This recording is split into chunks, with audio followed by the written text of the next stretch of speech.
Hi, I'm Angified. I started Angified Presents. We share the love of music. It has been medicine and therapy. Nothing else worked. It has saved many of us. With mental health, we need to open our eyes. Hurt people hurt people. We ask that you listen, comprehend, and relate with your ears. Form that heart of unity and one. We share on this stage. Statistics, feelings, And ourselves. we stand with the belief to be you, to be heard, and to be original. We all may be different, with opinions and beliefs.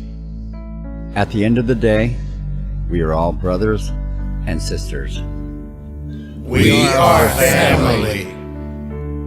We ask that you join us in a magical journey with artists from around the world.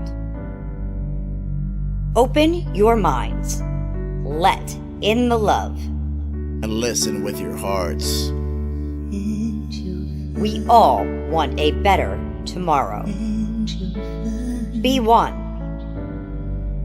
Communicate and look out for one another. And then, and only then, will you find the world. We will find peace in all the world. You'll find the world. And you will find in this shining world heroes among us and every boy and girl. Many have been broken, red hearts turn black. Love will melt the ice and turn it back, and you will find the world. You will find the world.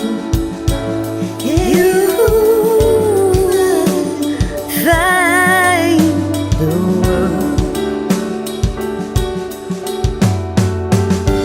And when you find a place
We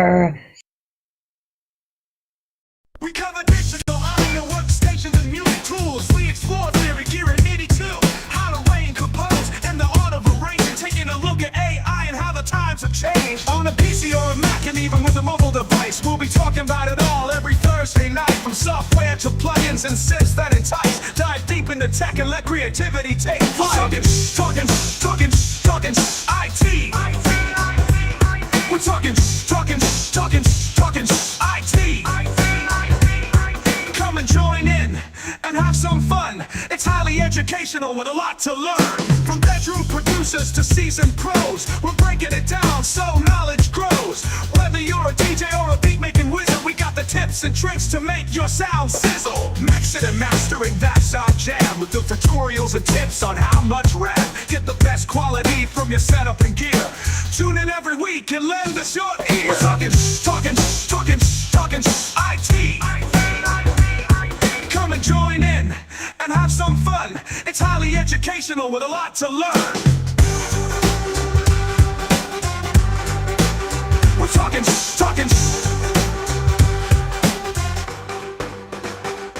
We're talking IT. We're talking IT. Every Thursday night on Angified.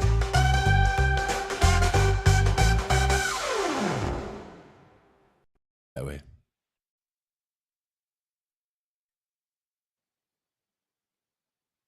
Oh, it was meant to be Just this meant to way. But your room, it was not meant to be that way. You changed it around. No, now it's the So other now way. it is meant to be different. I was Messing hoping everything all up. So do we have to move you to the other side now? Well, I was hoping to bring the music machine over in, that but the music machine does not want to get into the restream.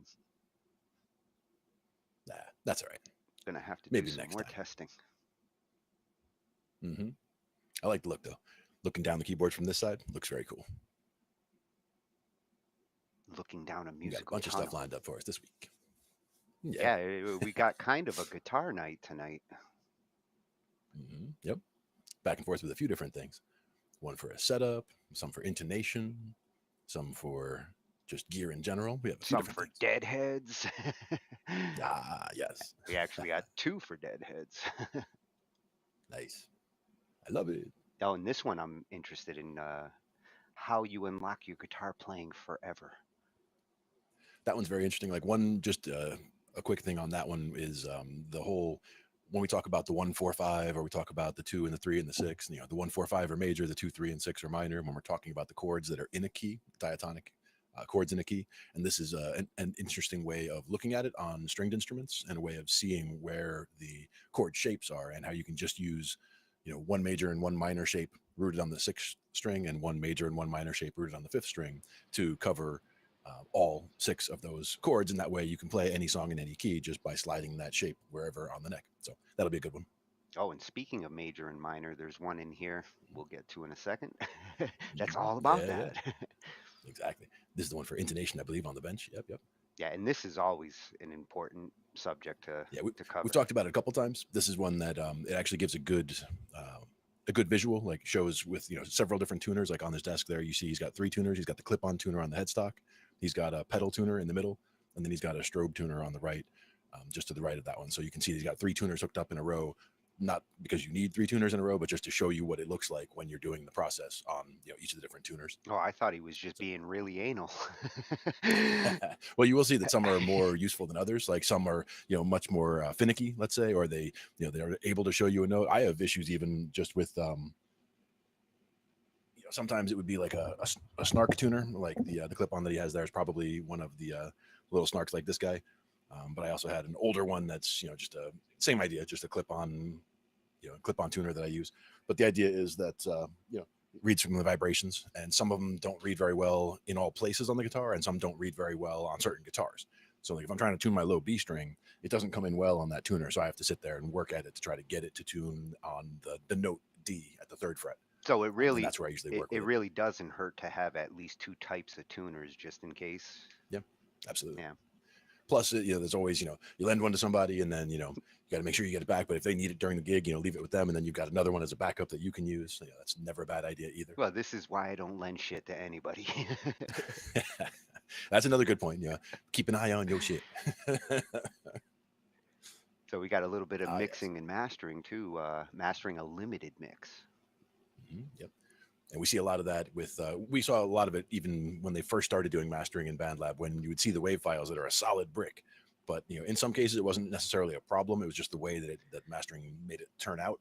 But in other cases, you can definitely hear that the mix was, chopped at that point. And this is some helpful tips on how to deal with that situation. And definitely, you can't always trust what you see in your wave, especially on BandLab. Like the waves don't always represent the sound that you hear.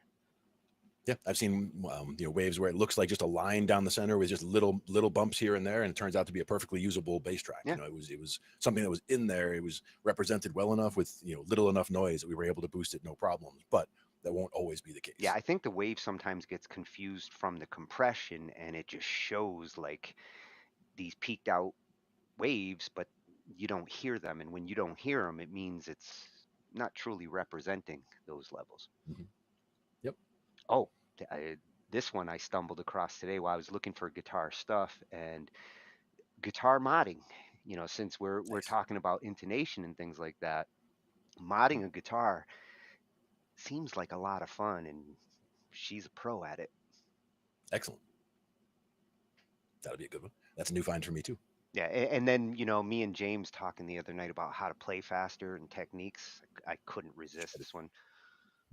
Nice. Plus, she likes the turtles, so she's cool. Nice. There you go. I see one talking about like a spider walk exercise. That's one that we'll look at another time. Yeah, and they mentioned that, like, that's the typical technique that they help students to increase their speed, but they're actually going to mention some alternate techniques that some of them think might work a little better. Oh yeah. And for me, one of the biggest things is just making sure that you pick it up and play at least a little bit every day, even just 5 minutes. Even if you don't play anything specific, you could just play the frets, just just to get your fingers doing that. And that way, if it you don't go weeks without doing it, and because if you go weeks without playing at all, you go to pick it up, you might start getting blisters right away, or your hands aren't you're not feeling strong enough or whatever. But if you just pick it up and just do whatever for at least 5 minutes every day, that's a great start. And those blisters, those blisters turn to calluses after a couple weeks. Yeah. Or your hands just don't care anymore. You play for hours, your hands are like, what? No problem. It is almost like music surgery. Yeah, I love it. And he's going to be focusing on guitar EQ tricks and how some of these guitarists can get really nice, loud guitars that sound pleasing. So I thought that was going to be an interesting one. Nice. Oh, and you remember Samurai? Yes, I continue to go back to, he's got so many cool, and he's got a whole series just on different weird guitars, and this one is actually going to be covering an old school guitar. Casio came out with a digital MIDI guitar back in the 90s, and he's gonna put it through the ringer. Nice. Casio, interesting. Yeah. Would not have expected that for a guitar brand. Oh, nobody expected Casio to come out with a guitar. Nobody expects. And this is another one that, like, cadences. These are the musical terms that you hear, but you don't always know what they are. And there's 4 of them. Yep. If somebody walked up and said, "What is the plagal cadence?" You probably would recognize it if you heard it, but could you define it? So this will help with that.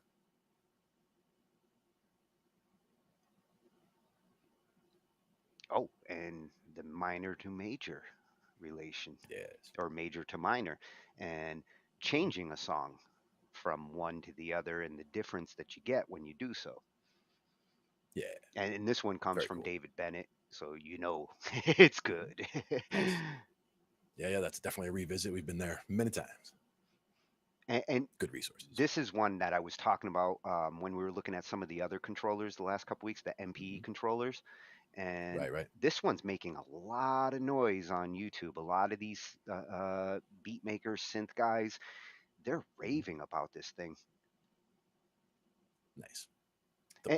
It may be because a lot of them are Ableton users, and this is one of those that was like made to take the power of Ableton, but it also works with any DAW. So I'm curious to see what features are making this such an appealing new instrument. I even like just what I see in, you know, that little thumbnail right there. I'm intrigued. We'll see some good stuff there. Yeah, and those pads, when you see it in action, they look cool. And you know, we've been talking the last couple weeks about building a music PC, and we're probably gonna be doing that soon. If We have a few people lined up who are looking for new machines. yeah, if not for a client, I want an i9 sooner than later. let's get t-shirts made up. I want an i9. We'll work for an i9. So he's going to go over things that, like, you know, Windows is a great operating system. A lot of times you hear people like, oh, you need a Mac for music. And I almost threw a video in to counter argue with the Mac side and why Macs can be good for music. But I think this is an interesting discussion, because on the Windows side, if these things can get fixed or you know what to tweak, Windows makes a great music machine. Yep. And that's the thing, is there's no one right answer as to, you know, oh, Mac versus PC. You know, I have always leaned PC, you know, all the time. I've always leaned away from Mac, but that's more based on what I was doing versus any, you know, grievance with Mac itself. But you know, again, I've seen people do very well with Mac on music, and I've seen people do very well PC with music. Yeah. So you know, it's all about how you use the tools. It's not about, you know, you have to have this or you have to have that. Take the tools that you have and take the tools that you can reasonably acquire and build what you can from there. Yeah, if a client came to me and said, you know, I want to get a music machine and didn't know whether they wanted a Mac or a PC, I'd be asking them what they've used in the past as the first consideration. And, learning curve, sure. And what they have for equipment or what they think they might be getting for equipment. And then you kind of weigh the benefits or the disadvantages between the two operating systems. Yep. Also, if they do plan to do other things with the machine, that can be an important consideration as well. Yeah. Then you start adding those factors in. Plus, I like his shirt. Excellent. Yeah, he's another new find. We did say red shirts. Another new find. Yep. Subscribe. And sometimes it's got to be analog. That's right. So the one that I think we're going to start with, just to show off unique toys, Samurai's digital guitar here. I think this is a good way to lead into our guitar night. I like it. Digital freak show of a guitar. And we've seen some freak shows for guitars, so I'm intrigued. See what we have here. We gotta find him over on the. Yes, over here. The Lipe. There he is. So this one is coming from Samurai Guitarist, which I believe that is his YouTube. Yep, at Samurai Guitarist over on YouTube. And if you like freaky guitars, you will love this channel. Good stuff.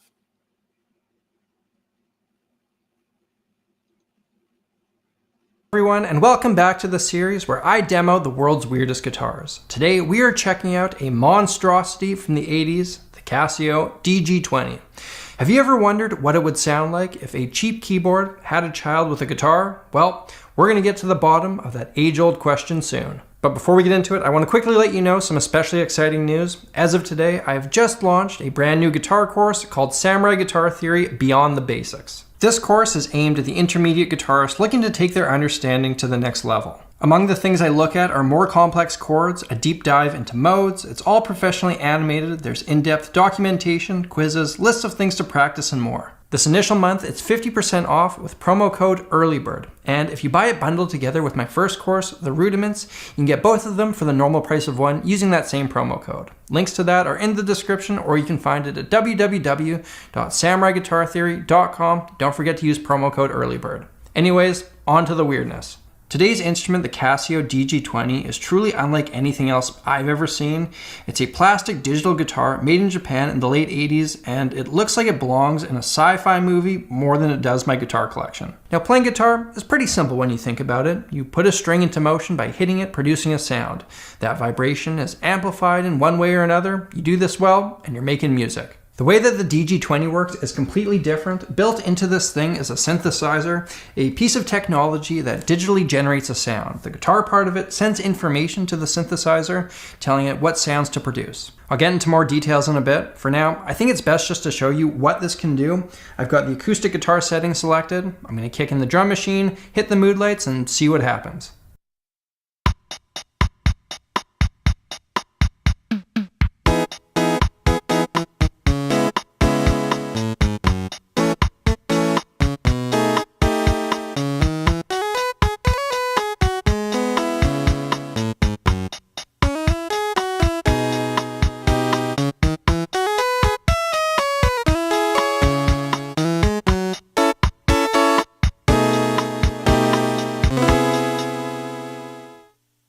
Many guitarists spend thousands of dollars on boutique gear chasing a pure and beautiful tone.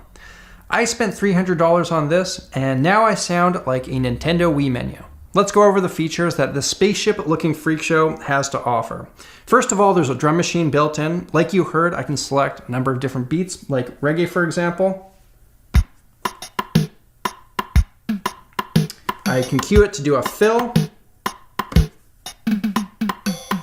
or I can perform a fill myself using these pads here. Nothing overly exciting or groundbreaking there. I'm personally more interested in the guitar synth side of things. The layout is that of a typical guitar. There are 6 strings, and the rubber fretboard is laid out like a normal one. The strings, however, are plastic and untuned. If I strum them acoustically, it wouldn't really make much of a noise since they're so slack. The way this works is I put my finger on one of the strings on one of the frets, which tells the synthesizer which note I've selected. When I hit the string, it tells the synthesizer to turn on that note. So the way you conceptualize and play this instrument is the same as a normal guitar, but there's nothing acoustically happening. It's all just a bunch of ones and zeros being chucked around inside a computer. Now let me tell you, while you think about it like a normal guitar, you kind of have to play it with a unique touch. It picks up the slightest accidental bumps of a fret or string and plays those notes as loud as the notes that you want to play. So you need to be rather precise and gentle, otherwise it sounds quite ugly. Let me show you what it sounds like if I tried to play this thing like how I play my normal guitars.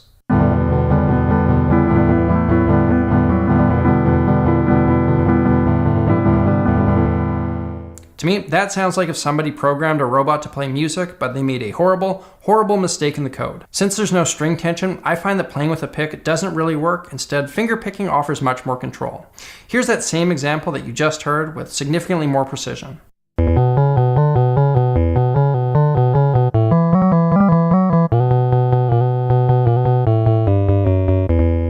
Still isn't amazing by any means, but at least it's coherent. What does make this thing quite fun is the wide range of sounds. Here's a jazz organ, for example.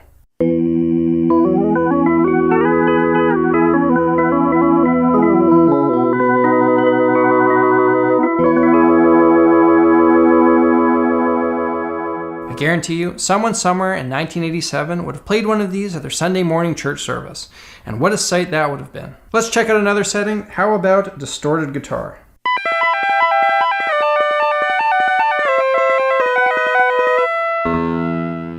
I've made worse sounds in my life. That one was actually pretty fun. Let's try out the mandolin setting.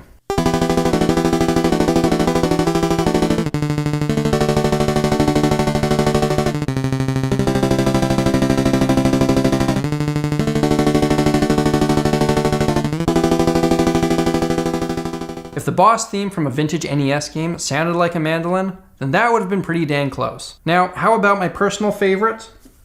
Funky clavinet.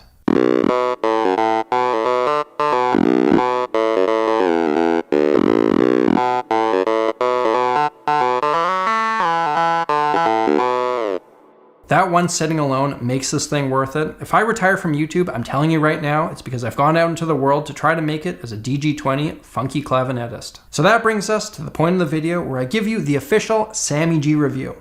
Ultimately, this is more of a toy than it is a serious instrument. The sounds aren't amazing, but I'm a terrible keyboard player, so to be able to get those synth sounds is really quite fun. It's easy to use. As a guitarist, I find a lot of synths somewhat overwhelming, but with this, there's no technological learning curve. You just turn it on and you're ready to go. You don't even need to plug it into anything. I ran a cable out into my recording software and used the power supply, but there's also a battery pack and a speaker built in case you want to take it to the campfire. The biggest issue I have with this thing is the playability, which unfortunately prevents it from having any real practical value. Even with quite a bit of practice, it would regularly spew out loud, rogue notes.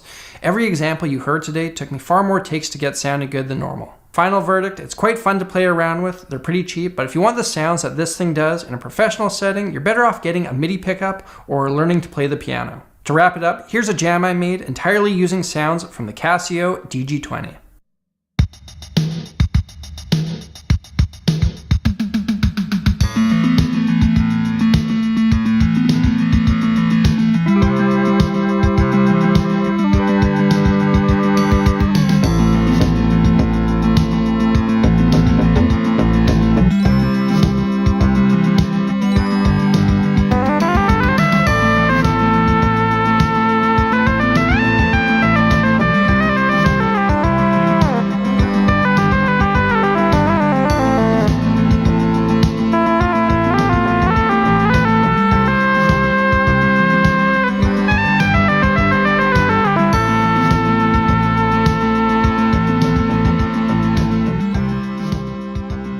Ladies and gentlemen, there you have it. I want to remind you that my second guitar course, Samurai Guitar Theory Beyond the Basics, has just been released.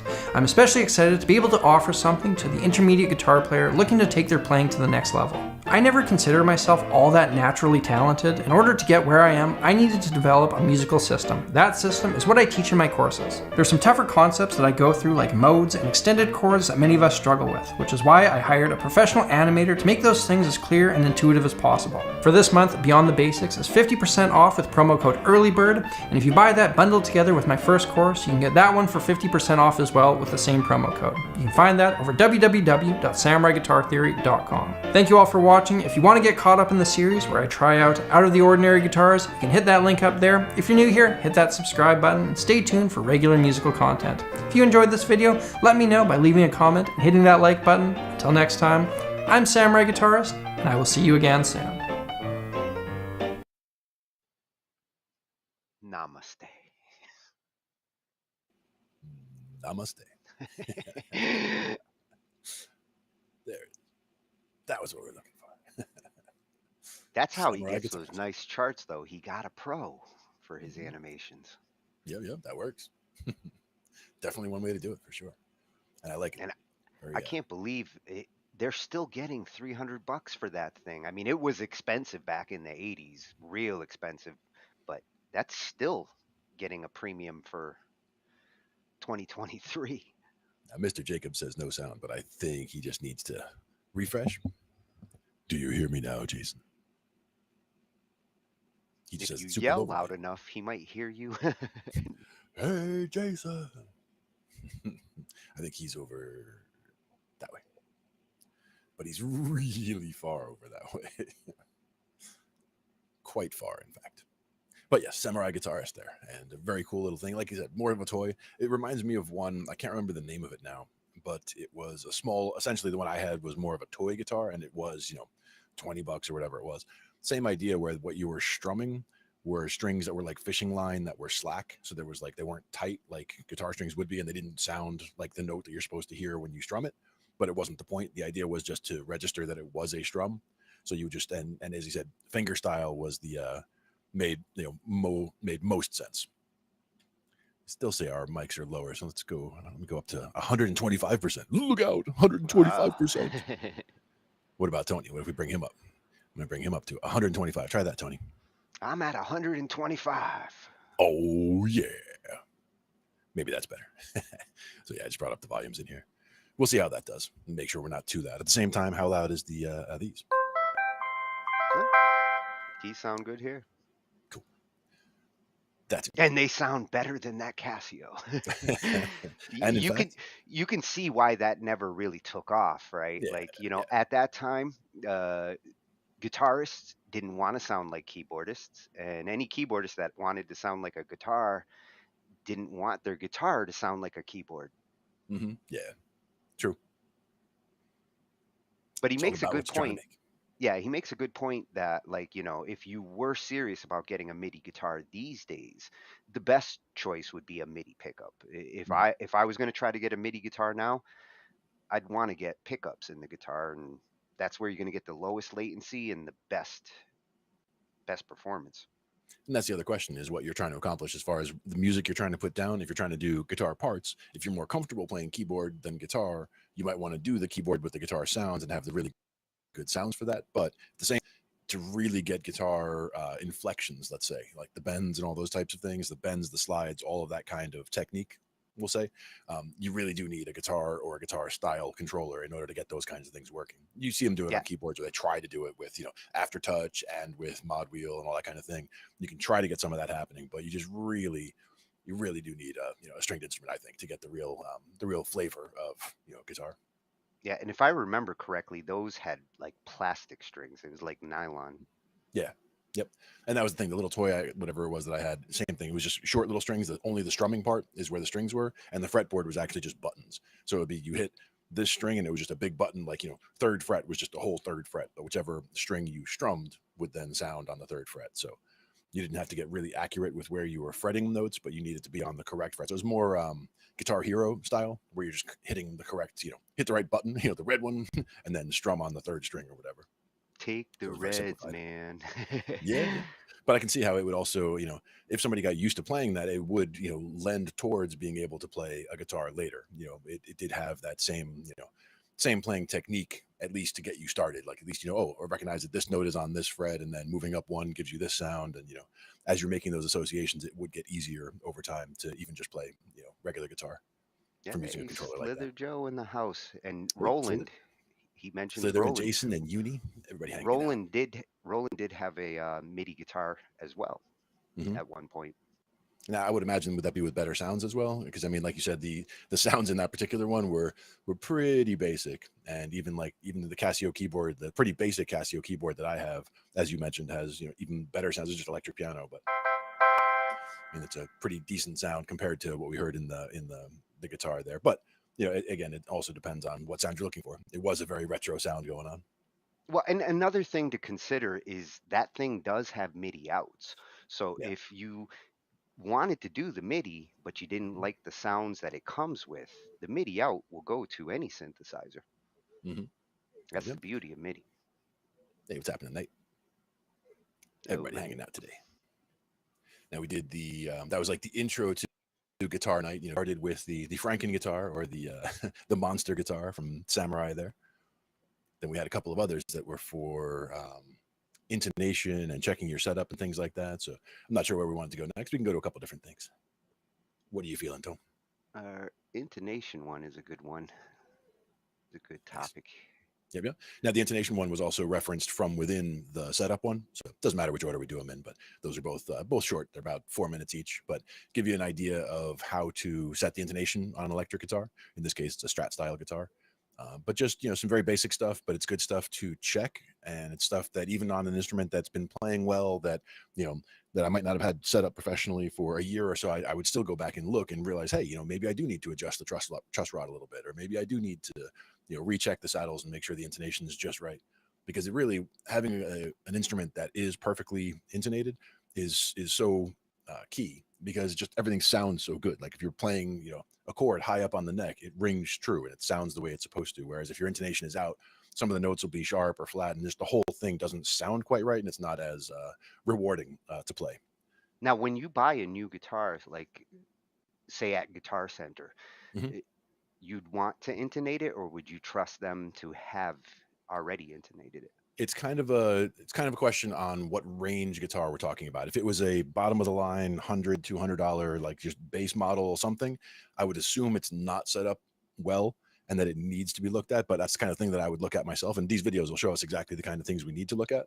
One of the big ones, let me trade here for a second. One of the big ones was where the individual saddles are placed, and that can be a big thing for how things are set. I will go to this,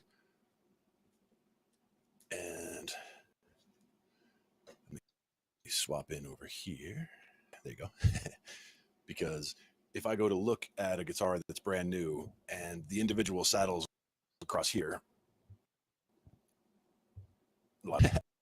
individual saddles across here are all dead even going across, it looks pretty that way. It means the intonation is definitely wrong, because the intonation usually, like if you saw where these are all placed, like one's a little bit further forward, one's a little further back, and that's a matter of going with the tuner and carefully checking each string to see that they're all in the appropriate position, where the open string and then the fretted note at the 12th fret are both perfectly in tune with a good tuner, a tuner that is very accurate. And that's why he'll show with a couple of different tuners how you'll see it. But you'll see that if it's perfectly in tune open, and then when you go to check at the 12th fret, it's sharp, then it's showing you which way you need to move the saddle at the back. But he'll go over that real quick.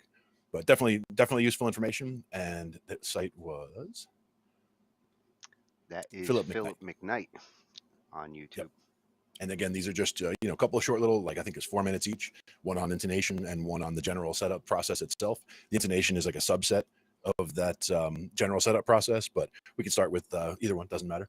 And again, it's very good information. It's quick stuff, but it's stuff to be able to check on any instrument, whether it's a brand new one like we were just talking about, or whether it's one that I'm just picking up that somebody says, hey, I just got this new guitar from a buddy of mine, check this out. And as soon as I pick it up, one of the first things I'll do is see, go to tune it and see how it is open, and then fretting the 12th fret and see what kind of adjustments need to be done. Because I did that for Pepe's guitar, because one of the strings needed to be moved, an eighth of an inch maybe, but just that little difference made such a difference to the way it sounds, because he's doing a lot of Santana stuff. He's playing further higher up the neck, and for the intonation to be up there makes a big difference. Yeah, a bit more important. Mm-hmm. So Philip McKnight on intonating and setting up guitars.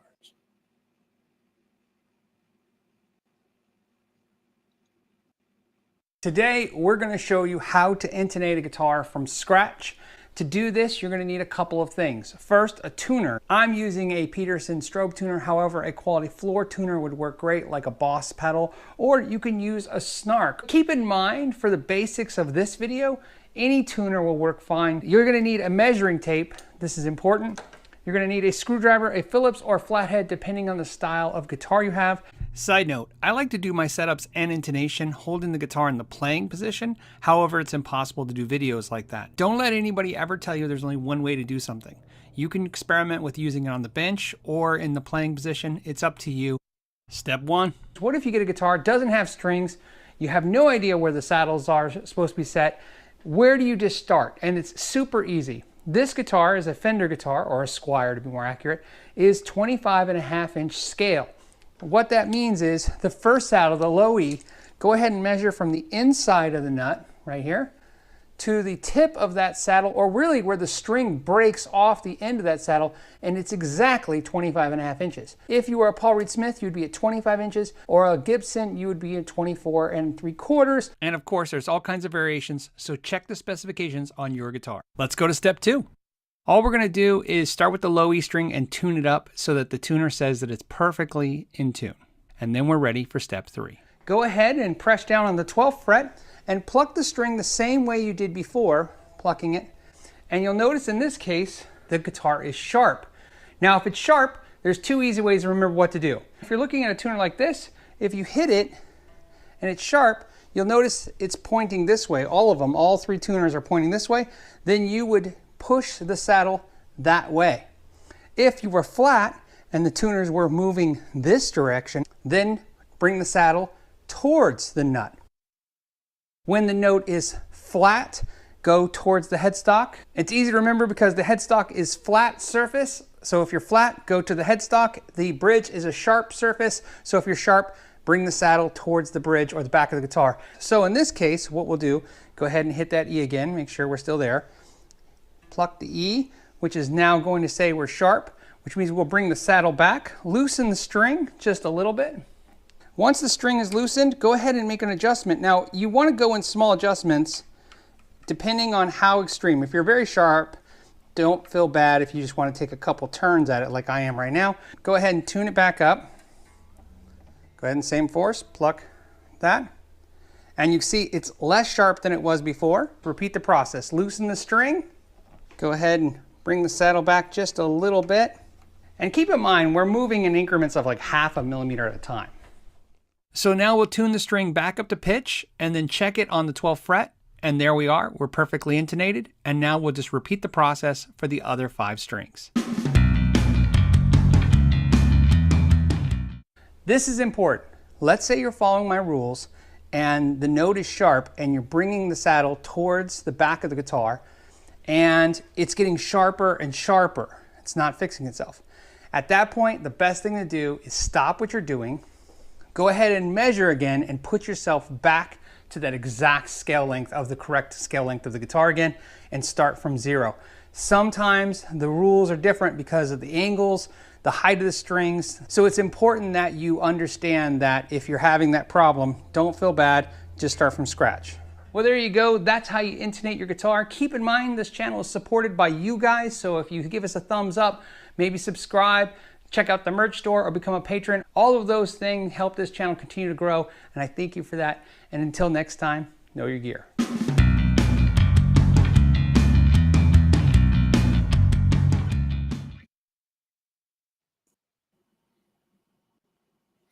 Oh, I like I would his recommend slogan. keeping the fireworks away from the gas-powered guitar. That'd be bad. I like his slogan, know your gear. Know your gear, absolutely. And I liked also the other principle that you had in there, which was don't let anybody tell you that there's one right answer. Doing the setup in the playing position, for example, I hadn't really considered that. I don't know that it makes a big difference, but I never tried it, so I can't say. But I will, absolutely agree that the intonation is very important. And I've seen it change guitars that people were like, yeah, I don't know. They were just kind of, wishy-washy about playing it. And then after we did the intonation, they were just like, wow, it feels and sounds so good when they play it now. As long as you tune up, that's the other key, tune up when you're going to start playing it. Even if you're only going to play for a few minutes, double check that tuning because it's important. If it sounds right, that's where you get the best results out of it. And that'll make it, make you more likely to want to play more. And good job, Philip. You got Glenn wanting to try something. Yeah, absolutely. And he's got another video, about the same length, and it's actually kind of the one that was the parent video to this one. This is the intonation one. The other one is about the different things to look at when you're doing a setup, which includes things like the truss rod adjustment, the intonation, all of that stuff. So there's a few What's the different name on that one? That one is actually the first one in our list down at the bottom here, how to do a fast and great guitar setup. Ah, yeah. This was the one we were going to open up with, actually. Yep. Yeah, and again, it doesn't matter which order we do them in, but this one is going to reference it. He's going to mention when he talks about intonation that he has a separate video on intonation. And that's the one we just watched. So we're already ready. We're already ready. We did our homework ahead of time. Good stuff, though. And this is more, again, similar things, but things to look at when in this case, seeing if you do need a truss rod adjustment, and this explains what types of things you'd be looking for, which is also important because this can also affect the intonation. It can also affect the playability. If you're having buzz on certain notes, if your action is too high in some places, but not in others, these are things that definitely would impact those different factors. And it helps you to get comfortable with your instrument so you don't need a guitar tech as often. Yes, and there's nothing wrong. Not trying to put guitar techs out of business. A professional setup is still something I go and do every couple of years, especially if I have a really important gig coming up. But for the most part, I know how to do all the different things, and I understand the different things that I would be looking for. So I can also do the setup myself. So I can just make sure I keep an eye on it and don't let things get too far out of spec, so that even if I did bring it in for a setup, they'd be like, yeah, we didn't have to do much. They just clean this, did that, restring everything else. They double check everything, but they don't have to make massive adjustments because the guitar hasn't gotten so far out of whack over time because I keep an eye on things. It's good stuff. Now I think I'll go ahead and start this one off for us, and then we'll jump in again right afterwards. How to do a fast and great guitar setup from Philip McKnight's channel. Today, I wanted to make a quick reference guide on the proper order in which you should make adjustments to your guitar when doing a setup. Now before I get started, if you learned something at any point in this video or you enjoy yourself, don't forget to hit the thumbs up button and subscribe. It helps the channel grow and it helps me know to keep making content like this. So the method we're going to use is called train. This system was shown to me by Principal Master Builder Ron Thorne. As far as the order of how to adjust things, train. Now it's important to note that we're going to make all the adjustments to this guitar in the sitting position. This is not a full setup. This is just how to make the guitar more playable and enjoyable for you. First, we're going to tune the guitar. This can be done with a floor tuner or a clip-on tuner on your headstock. Once we tune the guitar, then we're going to adjust the relief. So how do we do that? Well, we would make an adjustment to the truss rod. How to tell if we need relief? Well, what you want to do is press down on the low E string first, press down with your first finger on the first fret, using your thumb on your right hand, put it on the last fret of the guitar, and then use your finger to tap on the 12th fret. If the string is laying on the fretboard, that means that the truss rod is too tight and we're going to need some relief. That we would do by adjusting the truss rod by loosening it. In almost every case, it's going to be counterclockwise. If your action is still very high and you find yourself tapping down on the 12th fret and it's really, really noticeable that you have high action, this is the time where you'd want to tighten the truss rod just to straighten out the neck to make sure that the action comes into play. Keep in mind that no matter whether or not it's too low or too high doesn't matter as long as it's not buzzing and it suits your ears and the way you play. Now it's time for A. Action is going to be adjusted by your bridge. Whether you have a Gibson or Fender style guitar or even an acoustic guitar, this is going to be adjusted by lowering or raising the bridge. Now an acoustic, that's a different story. You would have to shim the bridge up or sand the bridge down. But on an electric guitar, you're just going to make a quick adjustment using either an Allen wrench or a flathead screwdriver. Now that you have the guitar playing a little better, you're going to realize that the intonation's a little out. And the intonation, if you don't know what that is, I'll put a link right here that shows you how to adjust that and why that's important. But more importantly, you would adjust it by turning the screws on the bridge either to move the saddles towards the nut or away from the nut. And again, there's a video reference for that if you don't know what intonation is. Now last, Ron says in is for noodle, which is to play and enjoy it, but I'm going to go ahead and change that to nut. This is a good time to inspect the nut on the guitar. I like to do it with my ring finger on my left hand. I push down on the 3rd fret using my pointer finger to push down on the 1st fret, and what I want to see is either no gap or just a very slight small gap. In other words, when you're pushing on the string, it's almost like immediately touches that fret. Now if it touches the fret already when you push down on the 3rd fret and you're getting no buzz and no issues with playing, it's fine. And if it sounds right and it's not buzzing and you have push a little bit, again, that's fine. But if you notice a gap between the 1st fret and your string when you're pushing down on the 3rd fret on all 6 strings, it means that the slots on the nut are not cut correctly, and it might be something you want to address by cutting the slots properly and letting those strings line up correctly. Just a quick note, you shouldn't make any adjustments to the nut unless you're sure the relief and the action is set correctly on the neck. The easy part about this is there's a couple ways that you can do setups, but this is a great system to remember.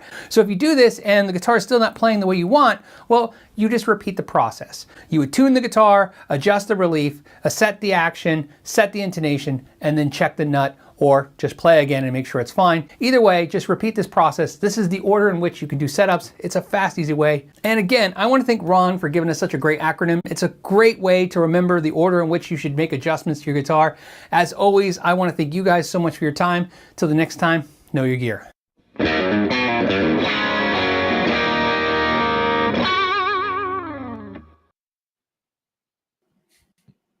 And remember, only check your own ones. Unless you trust your guitar technician. Or at least get permission before you check others. But yes, it is important. The nut is one of those things that a lot of people do overlook when it comes to the guitar setup. But those are all important factors, and all of them can help a lot and can turn an instrument that seems mediocre, or somebody never really liked it, or they didn't like how it played, or they didn't like how it felt when they played it. All of these things can make the instrument work for them. And it's not that there is a perfect right answer. Some people are shredders and they want the action very, very, very low so that they have to barely strings in order to get the note to sound.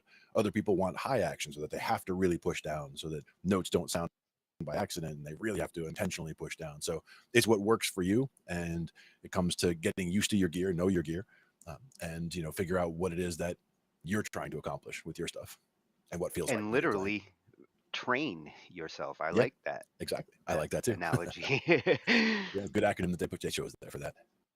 Yeah, he's slick. We like that, Philip. So, You are a guitar guy. and Knight says, settle down, Beavis. Now, we had a couple of others tonight for the guitar-ish evening that we've got going on. A couple of them I see. Let's see. We had the Unlocking the Guitar Playing Forever. And we also have those are the Grateful Dead ones. Yeah, there you go. Oh, the yeah, Unlocking Forever. Ricky's. Yeah, I'm wondering what he's like. I haven't had a chance to see this one. Mm-hmm. Nice. And like I said, this is one he's going to talk about. I want to say it's the L7, but it's basically about the shape of if you were to hold the guitar neck vertically and you're looking at the chords 1, 4, 5 and the chords 2, 3, 6, they make shapes that look like an L and a 7, and it makes it easier to kind of visualize where those chords are on the neck relative to each other. So it helps to be able to, whatever key, if you can find the root note, you can find the root note, and then you say, oh, this is the root note, this is the 1, then you know already, here's the 1, the 4, and the 5 that are major, and here's the 2, the 3, and the 6 that are minor, most likely. And then once you got it, you go from there. One of the fast ways to get into a song if you're trying to figure it out. No nonsense guitar lessons at Ricky's Guitar on YouTube. Nice. Good stuff. Where is he? Where are you, second Ricky? Here we go. Get your head around this and it will help you unlock all those chords that you need to play the songs that you love. Now guys, there's a lot to pack into this lesson, and as you can see, I've already got started. If you've already seen some of my other videos before, then you may already know what the L7 grid is, but in case you haven't, I'm going to go over it again. But I'm going to use this to show you a second grid. If you remember, I told you there were 4 grids, and this is the second grid that I'm about to show you. To give it context, I need to show you this one first. Now this is a continuation of the last lesson where I talked about where the minor key comes from, and we're going to roll that into this one as well. As you can see, this is the major L7 grid. Now what do we mean by the L7 grid? What we should always be trying to do is turn anything that is music theory and applying it to the guitar. We know in the major key that we have 3 major chords and 3 minor chords, and those can be broken down to this pattern here, this L7 grid. The red bracket that you can see, that is the major chords, and let me just demonstrate that on the guitar. We get 1, 4 and 5 there. Now that is the 7 part of the L7. So chord 1, because it is on the E string, means that this is going to be an E shape, and that would mean I would play an E shaped major chord like this. When we jump down onto the 4 on that L7 grid, you can see that we're on the A string. That would mean we will play an A major shape. We can also then use this A major shape and go up that grid to the chord 5. And there is chord 5. So if we put those 3 together, we get those 3 positions there can become blues, rock and roll, punk. There's lots of use cases of this, and it's sometimes called the 3-chord trick. But if we want more colour, what we need to do is bring some minors in here for contrast. Majors are happy, minors are sad, so that is the contrast that we're looking for. Well, let's take that and create that contrast. So if we go through the blue grid now, we go here at the 7th fret, we're on the B. You can see we're on the B there. Then we get to the C sharp here, or the D flat. It says D flat on that grid there because I'm thinking of that line of letters as being tonic notes for 12 different keys. But in the key of A, it's going to be called C sharp. Let's apply the chord to it, which gives us a C sharp minor. So there we go, we've got the C sharp minor. That takes care of chord 3. We jump over to chord 6, which is on the A string, which means it's an A shape, but we have to modify the shape to be a minor, and that gives us an F sharp minor.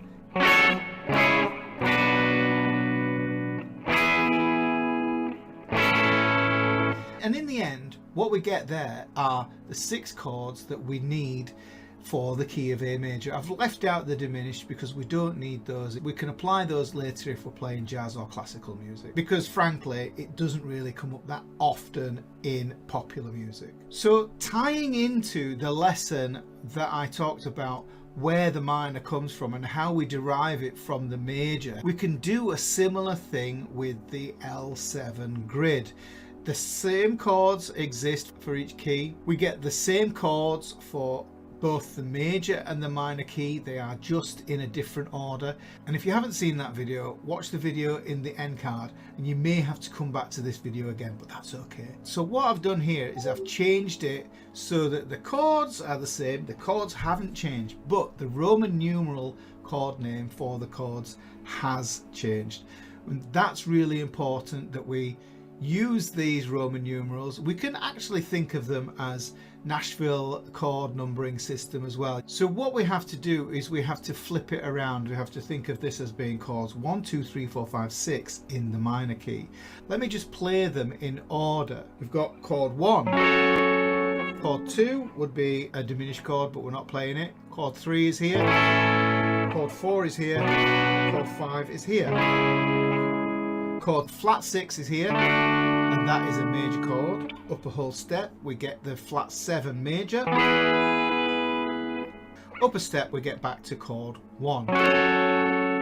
So you can see that this becomes interchangeable with the major and the minor key. They are just taking on different names because they are in different positions in the order that they come in. When we think in major, we get a major chord 1, and as you can see in this, we get a minor chord 1. Now what I've done is I've taken that minor part of that L7 grid and I've thrown it an octave lower. Remember, we had F sharp minor here, we had C sharp minor here, and then we had B minor here. And what we've done is we've gone to the 2nd fret, we've just moved it all down. So we need to play a minor shape down here. Because this is the E string, then this F sharp here is going to be the root note of that chord, but we're going to play an E minor shape for that chord. So we get an F sharp minor, which is what we had up here. Let's compare the two. What we can also do is we can move that across. That's minor. This is the B minor again. Instead of this voicing, we have this voicing. And then I can move this up to C sharp minor here. And then I could play it here as well. There's 2 places to be able to play those minor chords. And this is super convenient because what we can do is we can move in between these to access all the voices that the guitar has to offer, because the way I think of the guitar as being a choir, it has 4 different voices, and what you need to be able to do is to be able to exploit those voices to communicate what it is that you're trying to say musically. So if I get rid of this minor bracket that I had, then we're just left with this new grid, and I said there are 4 grids, and this is the 2nd grid that you need to learn. This is what I call the 7-7 grid, because as you can see, it looks like a 7 and a 7 standing on top of each other. This means we have a different way of looking at the minor. So we can just see the 7-7 grid as being the default for the minor if you wanted to think of it that way. Although in a moment I'm going to show you how these join up. So we've got this chord 1, chord 4, chord 5. That means we can find the 1, 4, 5 for a minor key very, very easily. But also to boot, by adding that extra 7, which is in the red bracket, we can find the major chords of that minor key. So here are those major chords.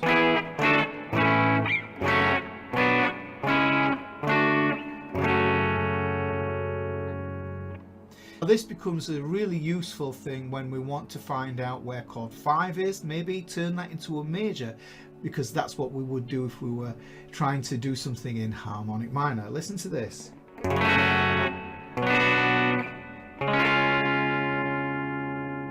I just substituted the chord 5 in that minor there for a major 5 instead, and that is really cool to be able to just figure that out on the guitar really, really easily. So that's a golden nugget. We have minor 1, minor 4, minor 5. We get the minor 3, which is a flat 3, the minor 6, which is a flat 6 chord, and the minor 7, which is a flat 7 chord. The reason we want to put flats in the names of these Roman numeral chords is because we are retaining the scale degrees of the minor scale, because that flat 3 that it says major on there, that is the flattened third of that scale. And that flat 6 is the flat 6th of the scale, the formula for a minor scale, and that's the flat 7. So that's why we use this. And of course we can always flip this around, so if we're thinking in major and we're playing mostly in chords 1, 4 and 5, and we want to know where chords 2, 3 and 6 are, then we know they're going to be here in a lower voiced position, because that suits the song. Knowing all this means that you can find these common chord progressions. Let's look at something like a 6, 2, 5, 1. All I need to do is follow the grid. Look, 6, chord 2 is just underneath it, chord 5 is up here, and then chord 1 is here. You may recognise that progression because that's Ave Maria and Island in the Sun by Weezer. So it's useful to remember your chords as Roman numerals, as well as understanding them from their alphabet letter chord names. Now, because I can move that L-shaped bracket down to become a 7-shaped bracket from here to here, that means I can expand my chord vocabulary all the way pretty much up the neck. Let's have a go through it. Here is chord 6. Here's chord 2. Here's chord 3. Here's chord 1. Here's chord 4. Here's chord 5. Here's chord 2. Here's chord 3. Here's chord 6. So knowing these L7 and 7/7 patterns is only half the battle. To make sure you really get it, you have to understand where the minor key comes from. And you can learn that by watching this video here.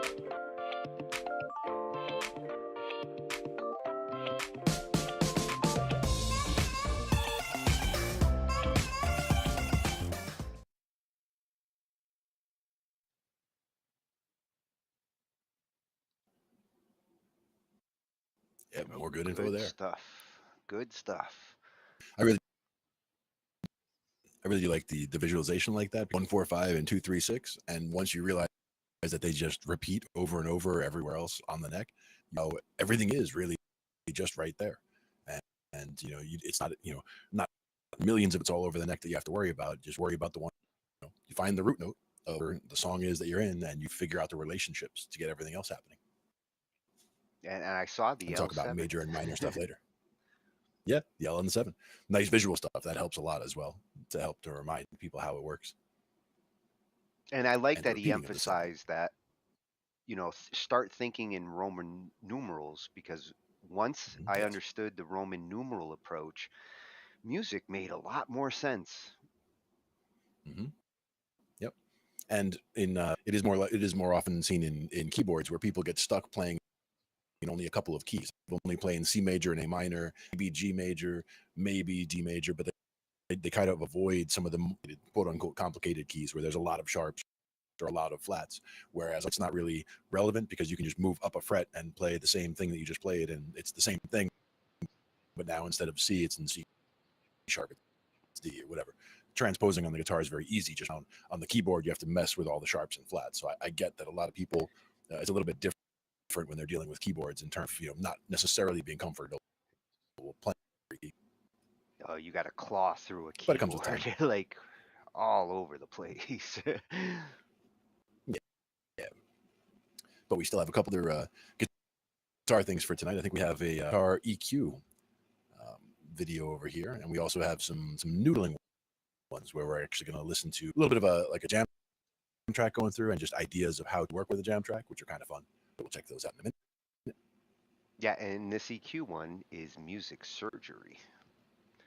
Yes, exactly. What he talks about here is how to get nice sounding loud guitars. You know, with some good EQ, you know, guitars are supposed to sound loud. Exactly. Let's see how we make that work. And he's a new find for us too. This is Bobby Huff at Bobby Huff at YouTube.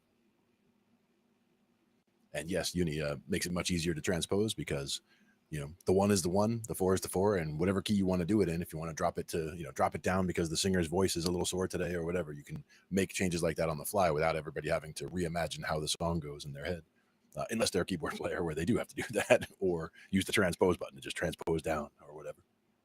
And this is why this video caught my eye. He used Eddie for the thumbnail. Yeah, nice. It's like, okay, you're gonna talk about Eddie sound? I'm all ears. Good choice. You needed his homework ahead of time. Guitars that don't hurt your ears. Let's do it.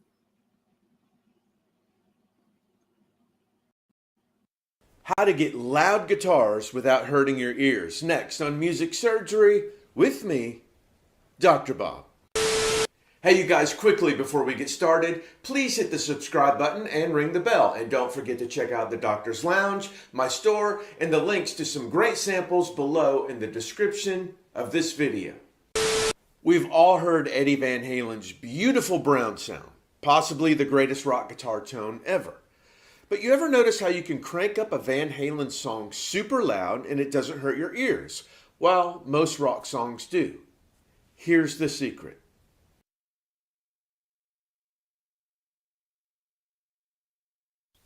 All right, you guys, let me play you these guitars. This is really next level stuff. We're really looking for the small little details that make such a big difference. And these are the things that the next level guys and girls that mix really look for that seem to elude us. But here's one of them. Let me play you these dirty guitars.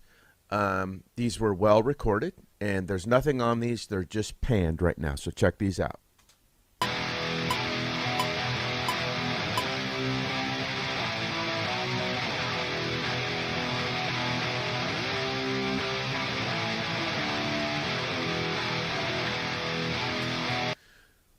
Now let me play you the same thing with everything else in, but no vocal.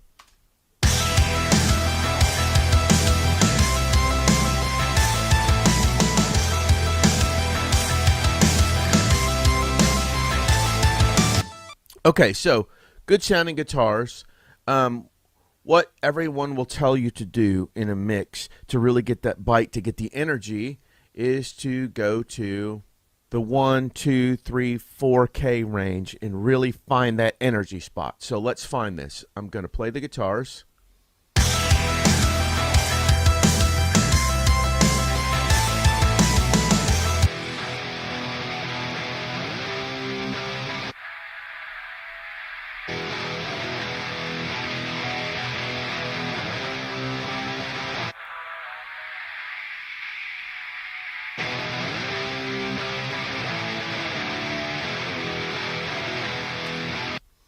So there it is, right around 2K if I take it out.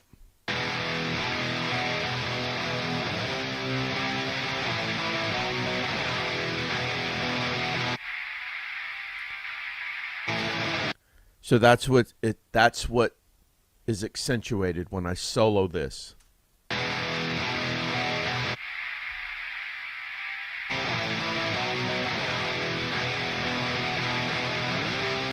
Now let me sweep this around and you can hear the mid-range where a lot of people think this energy comes from.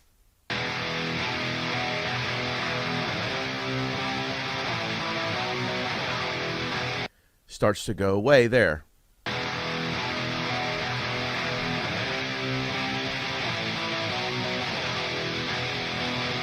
Starts to get fizzy up there.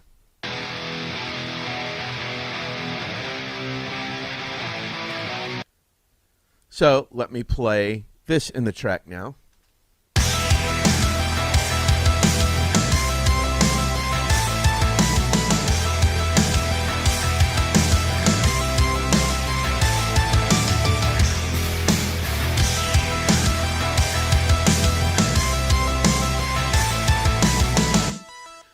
So there, around there, is the typical place that you would boost for that excitable, distorted guitars, hard pan guitar thing. But that's the very thing that's killing your ears and making it hard to turn up. Well, listening to records that David Bendeth and Dan Corneff mix, especially listen to Misery Business by Paramore. Now that song gets all the accolades for the snare drum. It just won some poll as the greatest snare drum ever recorded, and the snare drum is phenomenal.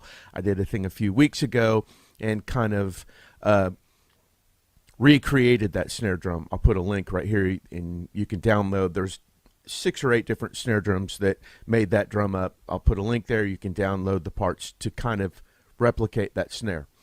But what people don't realize is not only is that snare drum so great, but things are out of the way of that snare drum to make it that good. And that's not a diss. That's an extra compliment to David Bendeth and Dan Corneff.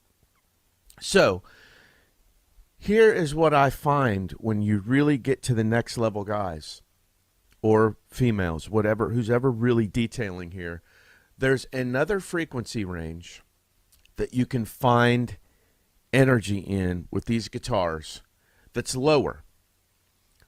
And in these guitars, I've found it around 577 hertz. And I've dipped around 2K, where it hurts. This is some of the reason why Eddie Van Halen... Now, I'm not emulating the Brown sound here. That's a tone thing and everything. But in his tone, it never hurt. I mean, you crank up Unchained or Panama, you can crank that as loud as you want, and it doesn't hurt your ears. Something about that sound, that tone, gets the energy below where it hurts your ears. So this is where I've found these guitars to live with a different energy, a different excitement that doesn't hurt your ears. So let me play you the guitars. I've turned the last EQ off, so these are our normal guitars now.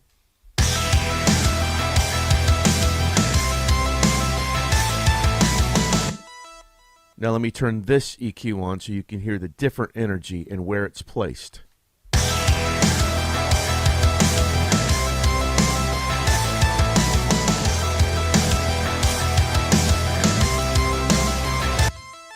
Again before.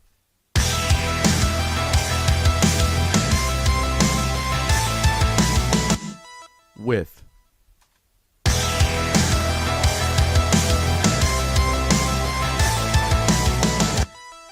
The tone almost sounds more brown. Now, I'm not the brown sound that Eddie has, but it's warmer, but still excitable. I'll put this up. You can take a look at this if you want to copy it. I mean, every dirty guitar sound is different, but this is what I've done for these guitars. There's a 5.5 dB boost at 577 and a cut, 2.5 dB cut at 2700. So let me play them. Let me solo them. With it off.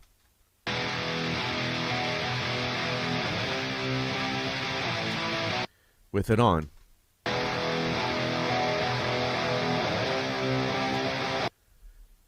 With it off again. And with the other EQ that enhances the 2K range. You turn that up, it's going to hurt your ears. So if I turn our old one back, our new brown sound one on, I can almost turn it up.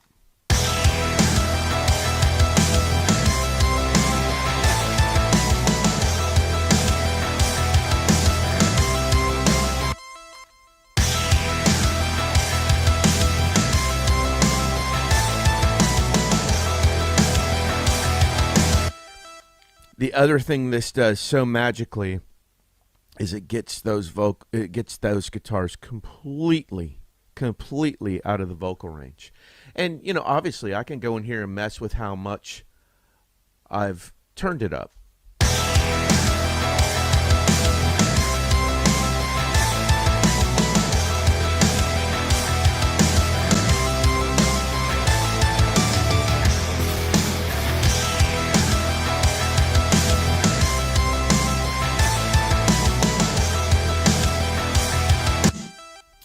So there you go. A whole new excitable frequency range for dirty guitars.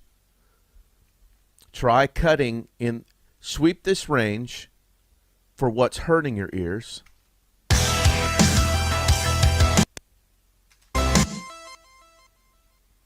Like this.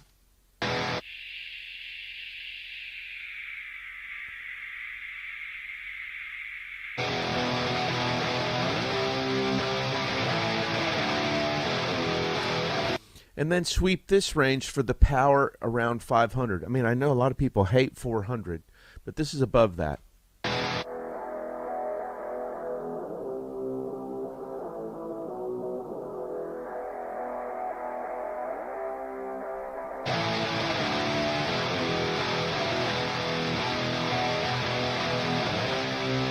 That actually might even be better.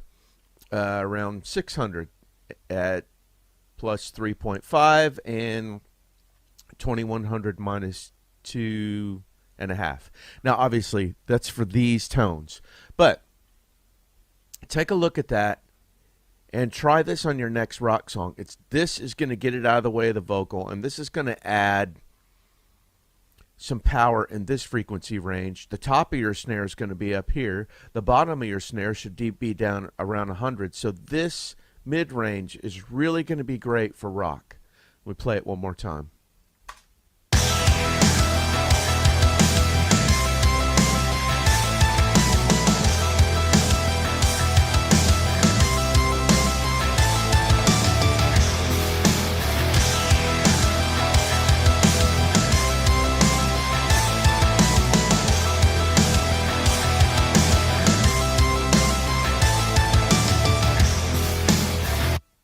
Magic, so much power, but doesn't hurt your ears.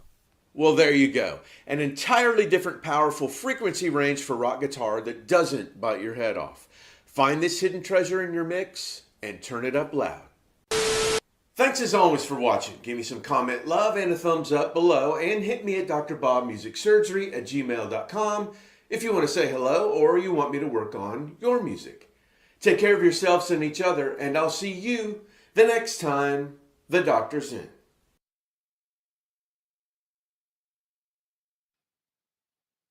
Oh, like this channel. Very cool. Good stuff. It Yeah, also well, reminded me of. Good. well, he's not bullshitting about musical surgery. He is like a EQ surgeon there. Yeah, absolutely. And it reminded me of the discussion we had about singers and formants and the harmonics going above that. So like he was talking about 2400 being the top end there with the painful stuff, and the 600 being the bottom end. And that made sense because 24, you cut it in half, you're at 1200, cut it in half again, you're at 600. So they are, related frequencies very much so. So cutting that top end to cut the sizzle or to cut where it would be painful if you're trying to push it, and then boosting the subharmonics essentially, or the lower, the formant, let's say, for that particular sound. I like it. Very cool. Yeah, and the more you start to understand these frequencies and how they relate, the better your EQing gets. Yeah, exactly. And the more I you're hearing all really, the mix and all, yeah. I really dig that Fab Filter Pro Q. Have you not noticed? Like a lot of these guys love that Fab Filter EQ.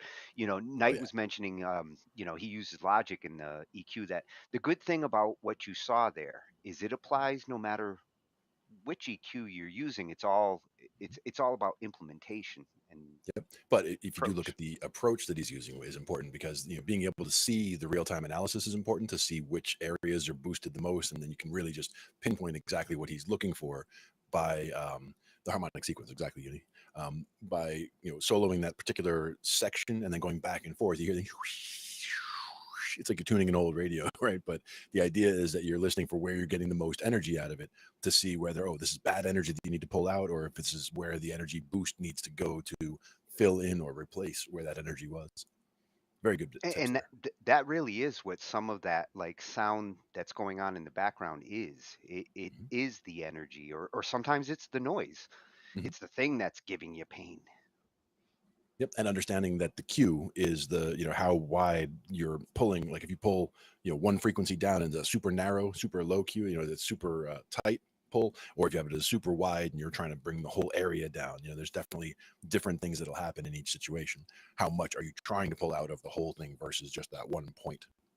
If you're trying to fight feedback, for example, you'd be trying to pull a very, very narrow frequency. You're like just that one frequency and you pull it way down, and then you don't have to worry about that. But the other sounds that are in that neighborhood aren't getting drastically altered because most of the frequency spectrum is still there. You're only pulling out that one painful spot that's causing the spike. Yeah, and that Pro Q really does make it look easy, huh? Yeah. So But yeah, that's good at techniques. Bobby Huff over on YouTube, and he cuts diagnoses and remedies stuff about music, not just guitars either. So I will be visiting this channel. And that's a good point there as well. Is about the full mix and hear everything, because you can EQ each channel individually. Like each channel does deserve its own treatment. Like you want to listen to each one, get the level right, get the effects right, get everything going fine, and then it's all about how they all fit together. So if the mix is too muddy in a particular area, it's not necessarily about, oh, we have to cut that one instrument or bring it down. You just figure out how to carve the right frequency ranges to get each instrument to shine in the range that makes sense for that instrument type. Yeah, and if you are dealing with muddiness, that's his third video here. Lose the mud and get more detail. Exactly. More clarity. Which is another discussion we'll have one night. Yeah. The mud is something, when it comes to mixing, Mhm. it's a real thing. And one thing that you might find is it might be a very similar approach to what we just talked about, but flipped around the other way, where you might say, oh, not the 600, but maybe 300 is where there's room hum down there that's too much. So you're trying to pull out at 300 and boost a little at 600, maybe to try to get that overtone, to let the sound be represented while, to balance out for what you pulled out to stop the room hum. You never know. That could be part of what's going on there. It is one of the techniques that you can use for that. I like it, though. Yeah, that's a good find, or a new find for me, too. Bobby Huff. Dr. Bob. Yes. Dr. Bob. Welcome to our subscription list, Bobby. Welcome to the family. Damn it, Bobby. So now, after you've intonated your guitar, you've EQ'd it, and you're ready to jam. And you learn something about chords. A couple of... We're going to use those chords in jam. Yeah. This one, everybody should grab an instrument, whether, or just sing. That's fine, too. These are a couple of Grateful Dead songs that we're going to be getting into. He's going to be talking about using guide tones, which I love. This is basically getting into, it could be as easy as just the root, the third, and the fifth of whichever chord we're using now and whichever chord we're about to be using in a minute. Those are things that are important. Knowing the structure of the song, knowing, we're playing an A and then here comes a D or whatever key. I'm not sure what key we're doing this in. But the idea is focusing on guide tones and all of that is very important for the soloing, and gotta love the style of jam band. And these are a couple of great songs to play around with. So one of these is Bertha, and I don't recall what the other is, but we'll see momentarily. And Jeff is a jammer. There you go. So this is at Jeff Williams Guitar on YouTube. Yes. And we visited before, and we will visit again. Oh, yeah. One of us is a deadhead. Yes. And the other one's in training. At least one of us. I bet you I've been to more shows, though. Ooh, I'll take that bet. But you probably win. I'll take it anyway. It'd be a close battle. Yeah. If we had Dead and Fish shows, probably not. But So we'll be using guide tones with Bertha. Nice. So what's up? How you doing today? We're going to take a look at using guide tones with Bertha as the just song example, just kind of like a vehicle for doing this. And if you're wondering, I don't know what guide tones are, just click on this because, well, I want to know, or maybe I've heard the term, but I don't know what it is. It is basically playing specific chord tones along with a chord progression and making that the guide for your improvisation, which can go all around it. So if you see my videos a lot, I like to just play examples along with backing tracks to show you it in a real kind of more life example rather than just playing on my own talking about it. So let's listen to the first one, and I want you to listen. I'm going to play through my guide tone version, this little melody, and then I'm going to play it again, but improvising around it, just using pentatonic scales, and then we'll get into kind of what's going on there. But hear that first time and hear it second time through, just hear that melody again, how it's glued all together. All right, let's check it out.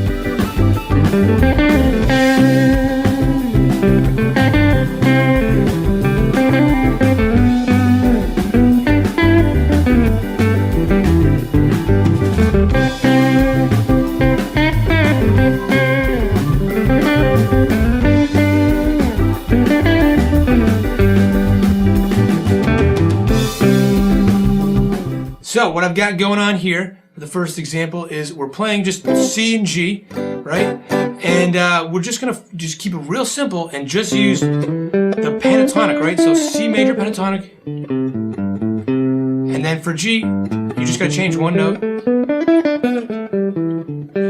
G major pentatonic, right? And we're just gonna grab chord tones as they happen. So it's gonna either be the root, third, or fifth of the chord.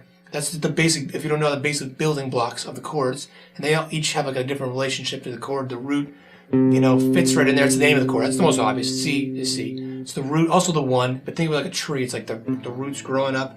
And then the third would be like something growing up there. The third has the most tension out of these three. The most color. It makes you, lets you know it's a major or minor chord in this case. They're both major. And then the fifth is a little more in between. And it kind of blends and it sounds a little more like the root, but with like a little more tension, a little more color to it. And then you have different notes for G. G is now the root, which actually was the fifth of C, so they can share notes. And then you have B, which is the biggest change there. That's the third, and then D is the fifth. So the biggest change between them is not G. G glues these two chords together. So you can play G the whole time. Sounds great. But that C, and then going down to B, or in this case I'm playing it over here, different string, that's going to let the listener know that like you're changing chords if you're just playing these three notes for each of the chords. So anyways, what we have here is this guide. We're playing the root, and then we're playing the fifth, going back, fifth of G, and then back to the root of C, and then we're doing the fifth of G, and then the root of G. We're doing two in that one there. And then that's our little guide. That's our little melody. It's guiding the rest of the kind of improvisation. So we've got this in our ears. And when you're coming up with this stuff, you want to like listen, is this something that sounds good? Think of it just as a little bit of a melody. And does it sound good to you? It doesn't have to be something crazy. You know, it's hard to come up with something like this. It's going to be like some groundbreaking, crazy thing or something that hasn't been done before. But make sure it's something that doesn't sound kind of, I was going to say random or whatever you like, but make sure it doesn't sound bad to you, like you like it. So it's like, to me, you know, I came up with this and was like, okay, it sounds good, I like it, right? It's a little cat, you can get that in your ears. You can get your ears a little bit, right? And then just improvising around it.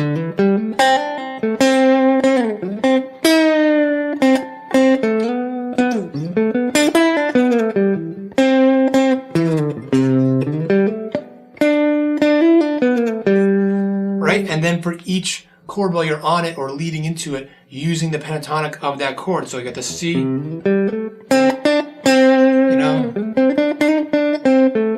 and then that note, you know, by definition is the note that, like I just said, changes that pentatonic and maybe hitting up other notes from that scale and that chord and things like that too. And that'll give you some guidance. Let's listen to another example. We'll dive a little deeper to some more stuff with this.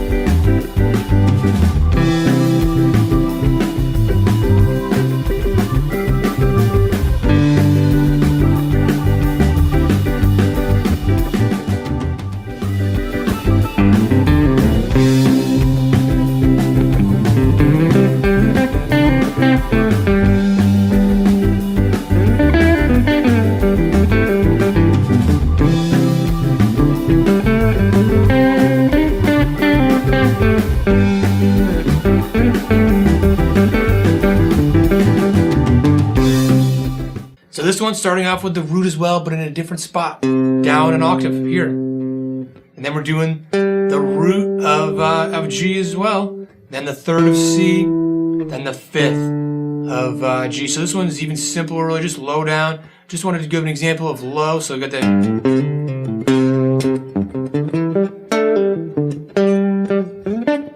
We can get up high if we want, and then bring it down low.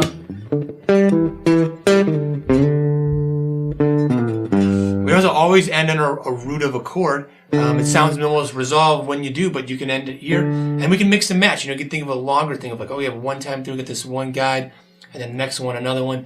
And this is not all meant to be memorize it can. Although for exercise sake, it's great. This is mostly for exercise sake, and the hope is that eventually you start hearing this stuff in your head and you get away from thinking. This right now you may be thinking that this is a lot of thinking, but my goal is always to get people removed from thinking too much when you're actually playing, but going through little exercises like this can take a big leap towards getting you to that spot of just hearing it more in your head and just playing and still improvising freely, but there's a structure in there and it gives you much more of a direction, makes you much more melodic and makes it more kind of memorable, and it forces you to play more in terms of phrases. Because if you're just thinking about the scale, you just got one scale, you're going, you can play, and you can certainly make good stuff, but you're more focused on just that one scale and just kind of playing. Here, you're focused on things that not only connect to the chord, which sound good, but forcing you to have phrases and leave a little more space too, so that you get to that spot. You get these destinations along your journey. So with that said, let's listen to one more example 3, and see what's going on with this one.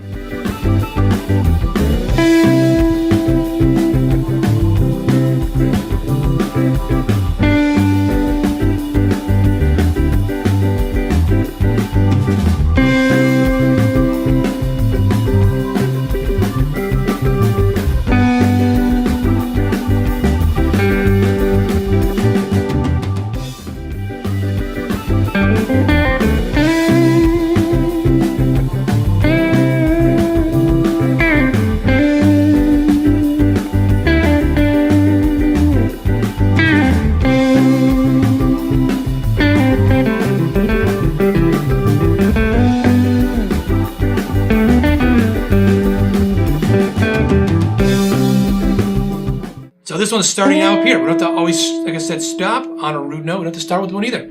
So we're starting in the root. I'm sorry, that's the third. The third of C, and then the fifth of G, the root of C, third of G, and then down to the root of G. So resolving it. So what's kind of unique of this one? It's all descending down. Very, very simple. Really add some shape there. And you could make it one going up too. Maybe make it go up, then go down, whatever, vice versa. So that you start thinking beyond this of one time through the progression, but you're linking things up, And again, you got that just sliding up to it, right?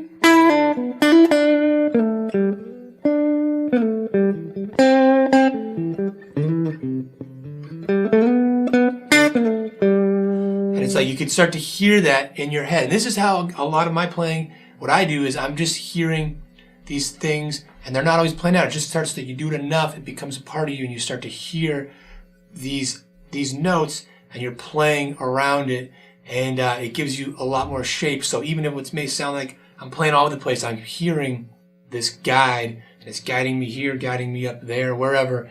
And it's a huge help. It's a huge help. It's something I'm always working at, trying to get even better at. And if this is helpful, you want to try it out with the track. I got the backing track over here. I'll put it in the description down below as well. And hopefully this is helpful. I'm going to make a lot more stuff like this. So let me know in the comments down below too if this stuff is helpful for wherever you're at and you're playing. And hopefully we'll get a lot more of these in the future. And I'll see you in another video. Oh, I think it's very helpful. You know this song, huh, Glenn? I thought for a moment there you were playing the music. You know this song. I was doing a little bit of the rhythm part there, yeah, for sure. That's one where it's. I had the guitar a minute ago, but it was basically the one of the things I love about it is the fact that it's just going right through. Like, for the bass part, I would just be doing, for the C, you got the C there. You're doing the 5 notes of the pentatonic, the 1, 2, 3, 5, and 6. Yeah. So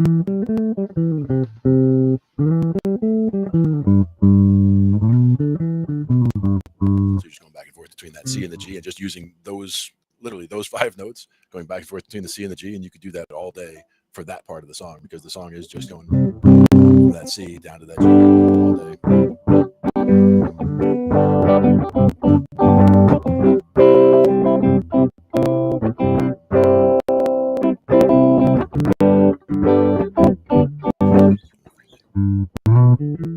And then landing on that 3 a lot. It helps also if you're on the C. And then when you're going down to that G, landing on that, the 3rd of the G helps sometimes. Like he was talking about, doesn't always have to land on the 1, but you can, and it's helpful. And switching around also helps. So sometimes landing on the 1 and sometimes landing on the other parts, going back and forth. But that's just basically if we're just going back and forth between the C and the G.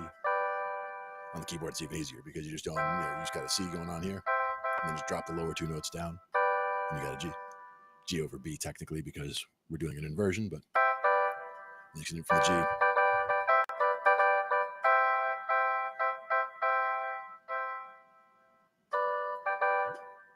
Easy to go back and forth. So both ways. And if you're taking that landing on the 1 approach, it's like a cat. You always land on your feet. Yeah. The one thing is if you land on the 1 all the time like that, like I do that for a while, but then all of a sudden it starts to feel like, as you're coming back to that 1, it feels too obvious, I guess would be the word. Like, yes, expected. And it can also push you into loops. Like when you go back to the 1, next thing you know, you're repeating yourself to the point where you can't get out of the riff. Also depends on the style of music. I mean, some types of music, being on the 1 all day is perfectly fine. Like you're expected to be on the 1. Like sometimes the bass is going to always be hitting the 1 on the 1, at every measure. So, there's going to be that chord landing there all the time. Others they leave it open more, or hit it less frequently. Funk, things like that. Reggae, you might have, you might drop the 1 and ignore that, but then you got to be there for the 2. You got to be ready. And the 1 is always hiding somewhere in there. What I like especially about that is again the ease of that little part right there, because we're just literally doing C major pentatonic. Let me actually go back to the other view here for a second. With this one and this one, then it's basically, if we're just like those 5 notes right there, we're just using the E, G, and A, is that whole little line I was doing a second ago. And you go to the G, doing the same kind of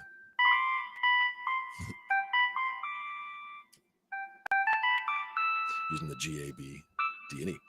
Well, and like he said, the G is really the glue. The G is the glue between the 2 chords. Right, because the G is there in both cases. I mean, the G is heavily emphasized as the 1 in the G chord, but it's also the 5 in the C chord. So it's the second most important note there as well. The 3rd is very much an important note because that tells you whether you're major or minor. So the root's very important. The 3rd tells you whether it's major or minor. The 5 is kind of just always there as part of the texture of the chord, so you can drop it out easily. So a lot of times if people are playing 7 chords, they might drop the 5 out. So a C major 7, they might just leave it as, because you get all that you need for the flavor of it out of that, even without that 5 in the middle. So they'll still call it a C major 7, whether that 5's in or not. But if it was just the 1, 3, and 5, it would be a C. But you had that 7, 5 doesn't matter. But if you don't have the 3 in there, then it's ambiguous because it could be major or minor. If you don't have the 3, you're not sure. In that situation, the B's not an asshole. It's not an asshole. Works good as hang a out. 7th. We're not basing a chord on him. Same thing. If we're playing the G chord, the B's still not an asshole because he's in that 5 chord as the 3rd. But we're not trying to build a chord out of him because that is diminished. And that's fully diminished. Yeah, you're kind of using it more for accent.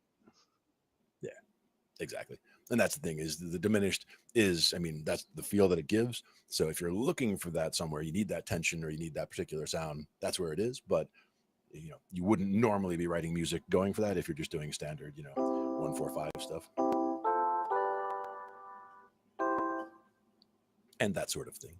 But that was with Bertha. We have another, if people are ready to jam a little bit more, we've got another one from Jeff Williams, which is, I believe, another guide tones, but for Scarlet Begonias. Oh, and I bet you know this song too. I know this song too. So you got me beat as a deadhead. I might have been to more shows. I've heard the songs over and over. I mean, I have a library of a lot of stuff, but also I found an app on the pad at one point that is like the Deadhead archives, where you can just go back through whatever years and like all those, you remember all the tapers who would trade their tapes and all that, like all of those ended up in an archive, so that you can just go there on the pad and just pick a year, you'll find all the shows from that year. They're all rated. Oh, here's a 5-star recording from the soundboard, blah blah blah.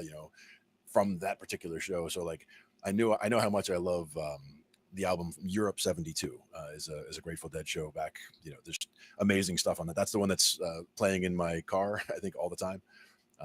But so such good stuff from there that I just picked that era and just picked some different shows from around that time. So it was like, might not have been the show from that CD recording, but it was how they were playing at that time.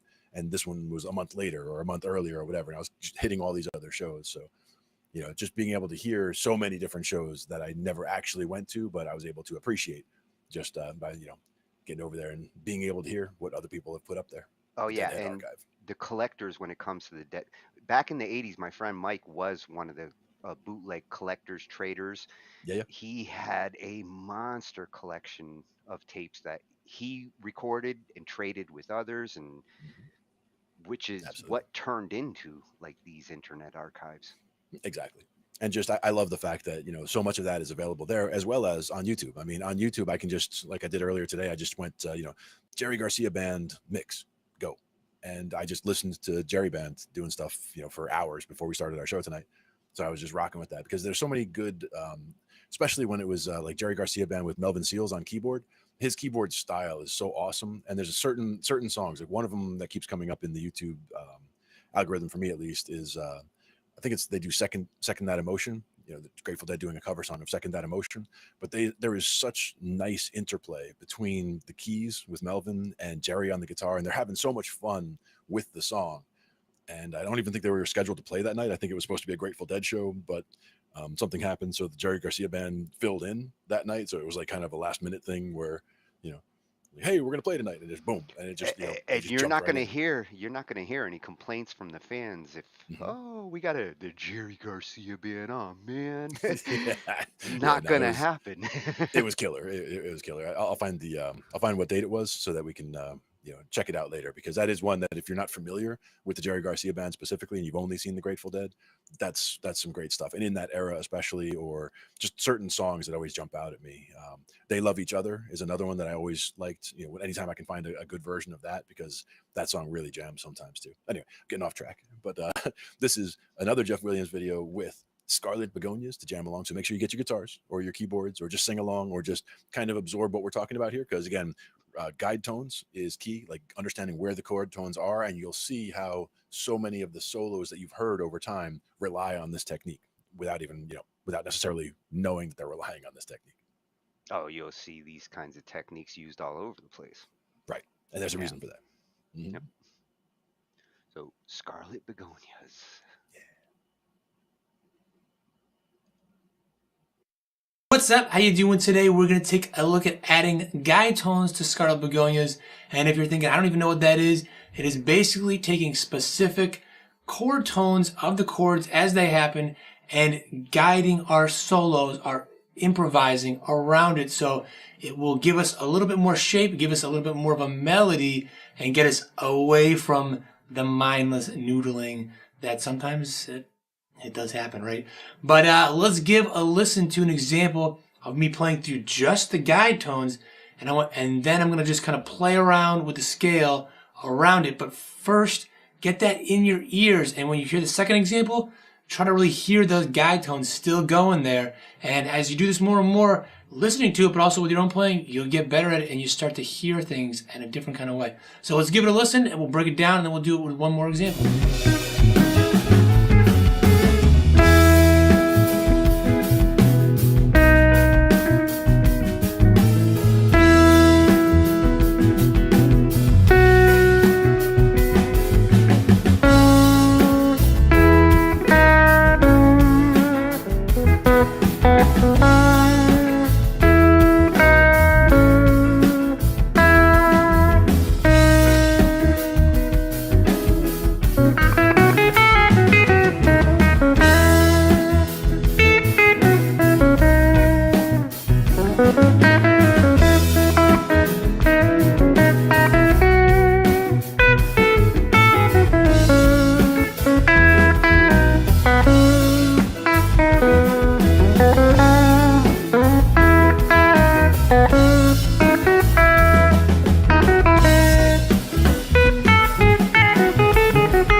The solo goes along the, I call it the verse and then the chorus part here.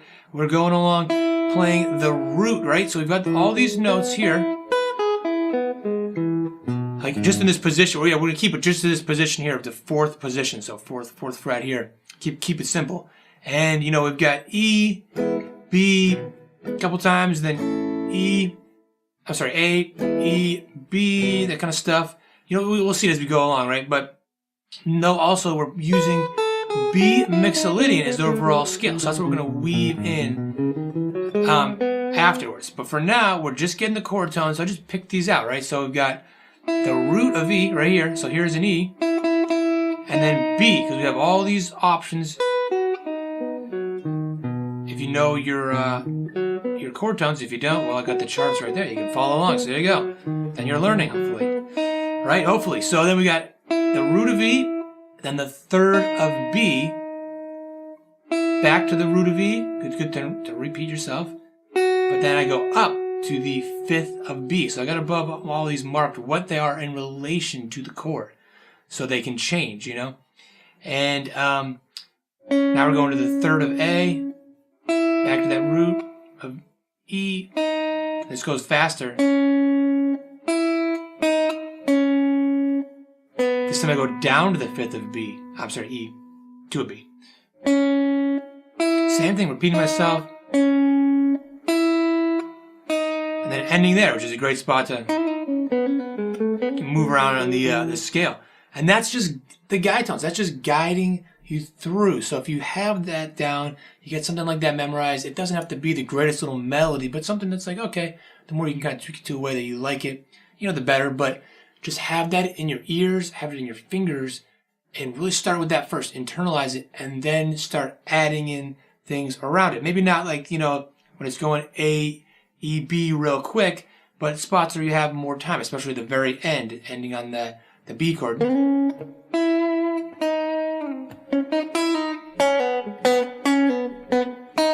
if you're going to do it again, just make sure you get back to that root, and it's guiding you and shaping you there. So that's it. Let's try out one more example, something a little lower, see how that sounds. We're going to do the same thing. Just get that guide tones in your ear and then hear while I'm playing around with it second time that it's in there, and then we'll see what's going on.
So now we're starting with a different one. It's like Choose Your Own Adventure. I love those books as a kid. And we're using the third of E, a major third, fifth of B, and repeating it again, third of E, up to the root of B. And then we're going root of A, that third again of B, E, fifth, and then root, fifth, same thing down here. And then getting real low. And then here's a good example. You can do it twice because you're playing, it's the fifth of A, but then it becomes the root of E. Obviously, this is an E, the root of E, and then to the fifth of B. So just a little different example, just trying it down lower, but we can try out so many combinations just right here. Good ways is get some blank paper, write this stuff out, and try it yourself. Learn these too, that's great, but even better, just make up your own and use the little charts that I've got showing you the chord tones. And if you want to have this, I have this stuff on Patreon. I got all my charts. If you don't know what Patreon is, it's a monthly subscription thing, and I put all my charts on there, all in PDF form, so you can download them, have them on your phone, your iPad, your computer, print them out, do whatever you want with them, take notes. But this is a good one to have that for the chord tones, and then have a blank sheet where you just write out your own things and, you know, get really familiar with the chord tones and the notes, the fretboard if you don't know that stuff, and how it fits in with the scale, with that beat mixolydian mode, and then try different places. So like really you could spend forever just working here, but then try it, you know, up on the 7th position, up here on the 9th, all that stuff. And the next thing you know, it just gets faster and faster. You get more fluid, and your solos will have more and more shape. And I know something that people often are requesting, that they're saying that their solos don't have shape. So hopefully this helps. And if you're interested in the PDF, again, I'll put a link in the description down below to head over to Patreon. And of course, I always have a backing track. I'll put it over here. You can head over to that and try this stuff out right now if you got your guitar, and have fun with it. And I'll see you in the next video. Yeah, for me, and even if I'm not working on, we'll see him in the next video. But even if I'm not working on soloing or guide tones or any of that, I would even just use like these tracks just to sit there and practice the chords too. Like you practice, you know, hey, what would you play behind somebody who's soloing in this part? So you're doing like, you know, those little chirp chords, because it's nice and easy. It gets you, you know, the feel, it gets you that rhythm going. I mean, there's a lot of good ways to use all of these things, all these tools that they have. So take advantage of the tools that are available to you for sure. And this is a good style for learning clean soloing. You know, when you can solo good clean, it only sounds even better when you add the distortion and all that. Like, oh yeah, this is a good starting point for learning how to solo. Oh yeah, and when you mentioned mixolydian, that's important also in this particular case, because with a lot of stuff where you would be trying to do Jerry Garcia stuff, I always seem to fall right into mixolydian mode, because it just seems to be where it feels like everything is happening. A lot of the runs feel like, you know, when you're doing pull-offs, it feels like that's what Jerry's going for there. So a lot of times, not like he was always in mixolydian mode, but it just feels like that's a good place to be most of the time. He had a habit.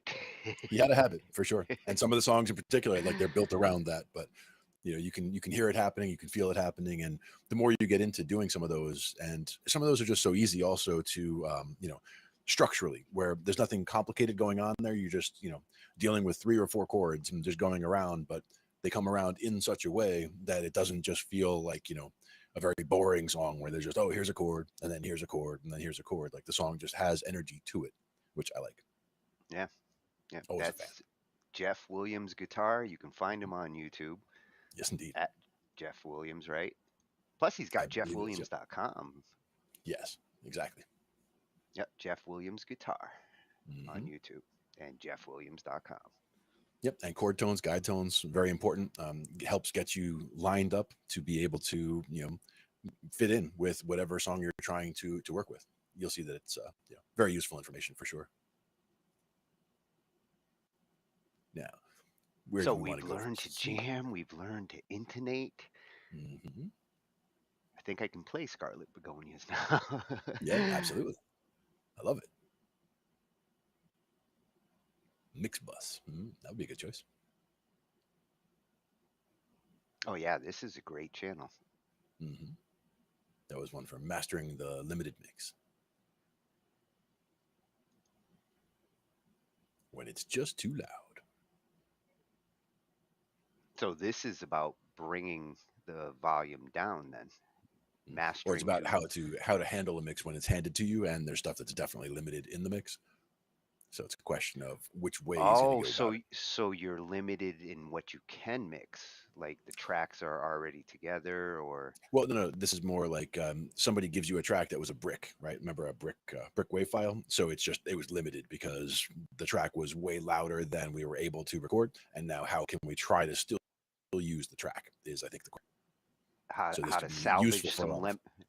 to salvage some lemonade out of the lemons. I think that's what we're going for here. Yeah, exactly. And that's something that's useful because there's a lot of lemons on BandLab. You know, people can hand you lemon tracks all the time. So being able to make something useful out of it is important. That's actually one of the challenges you'll have collabing on BandLab, especially if you're going to mix and engineer. You will deal with that. Yep. Yeah, this is coming out of Mixbus TV. Yep. And he's got mixbustv.com as well. I like these channels that are synchronized like that. Yeah, absolutely. Good stuff.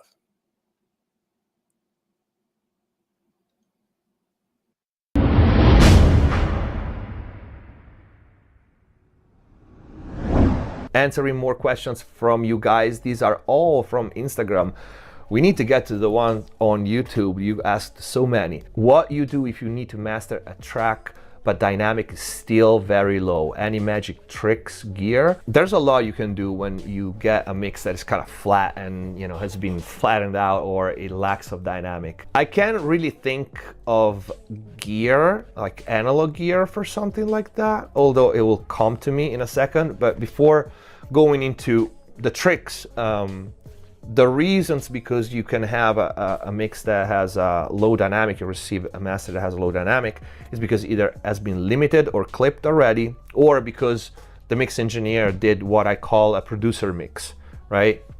Set and forget. No faders was moved in that mix, no EQ automation, no width automation, no top end, low end, saturation, nothing, no automation, just flat. EDM and electronic music mixes very often are like that. Just set the levels and forget. And they all leave everything to the arrangement and sounds coming and going. That's a producer mix. That's not a mix engineer mix. An assistant can do that. Set levels and forget. And so the mix is going to be flat. So the first scenario, if you get something that is limited and clipped already, I always ask, and it happened recently to me, I always ask, like, dude, I'm sorry, like, whatever, if you have, like, it's obvious you have clipping or limiting because it's chopped off. So you keep everything that you have on your two bus, just remove that. If that's not possible, because that's not possible, definitely Spiff by Oak Sound. It's an amazing spectral, I want to say, transient designer that can enhance the perceived punchiness of a track, or stems even better. The other one is by Newfangled Audio. I don't remember the name. Is a multi-band transient designer, which is great. And again, a little goes a long way. Ozone makes some crazy good restoring tools. For example, master rebalance, low end focus, the spectral, the harsher. These are amazing modules by Azotope that they can be used to bring up dynamics and more, or re-inject life into mixes that are like not ideal. Dr. MS, of course. Dr. MS, if you have any type of problem with stereo image, that has not much to do with dynamics, but with Dr. MS, the plugin version, you can automate, and even just changes in stereo width, or which doesn't necessarily mean only widen it, but also narrowing it. And also Dr. MS has the focus module, has the deep module. It's a whole bunch of things you can do that will re-inject dynamic. I don't see dynamic just as transients. I see dynamic as macro dynamics and movement in a track. That's why I made the example of the flat faders not moving mix, right? In mastering, when you have a flat mix, is going to be a lot of automation, of course, and you kind of have to do what the mix engineer didn't do in mixing, so you can reduce the low end a little bit, or wait for your low end boost for the verse, for the chorus or the hook or the big part, and leave it, as is for the other section of the song. Same for top end. You can automate the top end to give the mix a little more movement and a little more emotion. But as far as dynamic intended as in transient, the first two transient designer that I mentioned is definitely what you need. And then of course compression can also re-inject dynamic, because a lot of people sees compression, especially in mastering, with like the fast attack, the kind of limiting, right? First of all, it's wrong to me to try to use a compressor to do the job of a limiter, right? That's why limiters are there. So if your job is controlling peaks in the most transparent way and reducing nominal level, the limiter is your tool. You want to change the envelope of something, that's the compressor. You want color, you bring the compressor. Compressor can definitely enhance attack, right? Slow attack, you tailor your side chains so the compressor reacts kind of equally to the biggest transients, like so kick and snare probably. If you need to do some extended sidechain EQing to get the compressor to trigger in that way. You can do that. Pro NB is also another great plugin because you can set the trigger band free and independent from the frequency that you want to boost. So you can, for example, a trick that I showed in my mixing courses, you can trigger, let's say 3K, 4K, so the top end of a kick, but you trigger it by using the low end of a kick. So this is your sidechain input. So every time the kick hits, it will boost the 4K or 3K or whatever is that you want your kick click. That's a way to enhance the kick click, even if you don't have access to the kick. But yeah, these would be the first top of my head that I can think of.